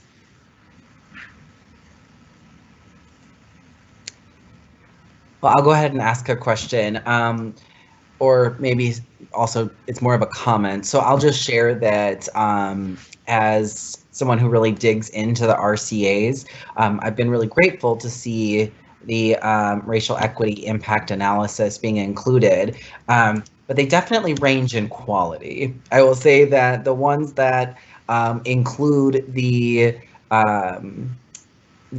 division of race and equity are very high quality examples that I would like to see other folks strive to.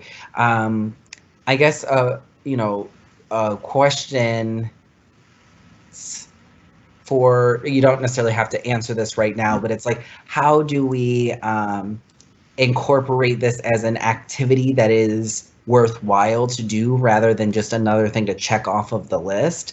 Because it's like, where are the geographic impacts? It's like, they'll just say, this has no geographic impacts. And it's like, well, when we have policies that are implemented, they do have geographic impacts, whether it's explicit or not, right? Like, and so like those sort of, or we'll see what the impact is and then we'll know. And so like, I just like the kind of quality that I've seen with those has been a little bit disappointing for me as an elected official, really wanting to incorporate this analysis in all that we do. This is not a reflection of the work that you all have done. You all have done amazing work, but I think it's around shifting the culture, that this isn't like around the enterprise, that this isn't just another thing to check off the list so that you can move on to the next thing, but that this is meant to be a deep contemplative practice to ensure that everything that departments are doing it through an equity lens.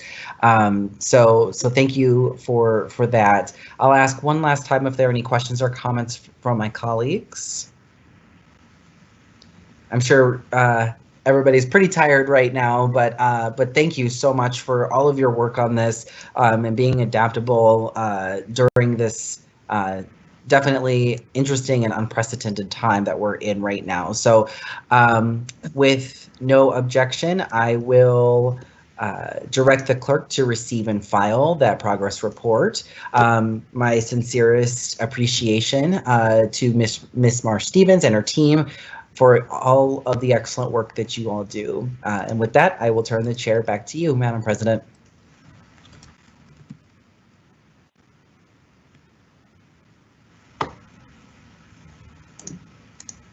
Thank you, Councilmember Cunningham. And thank you to staff for that presentation as well. That concludes the business of our committee today. I know that this was a longer meeting, although we did cover the content of what is typically 8 standing committees in a pretty consolidated period of time. Any one of those committees that I serve on actually can sometimes take this long in itself. So I appreciate all the work that went into making the presentations, share important information in the time that we were able to take today, and for my council colleagues for being here and sticking with this meeting. And I have been talking with the clerk and many of you about just checking in about how things are going in our remote environment. There will be a big announcement from the governor next week about schools, at least, and I think we're still looking to MDH and our own health department for guidance on public meetings and our own meetings, as well as the clerk and IT and communications for our capacity to be able to host remote meetings. And we are also, of course, waiting for the special election to add our 13th colleague into the mix.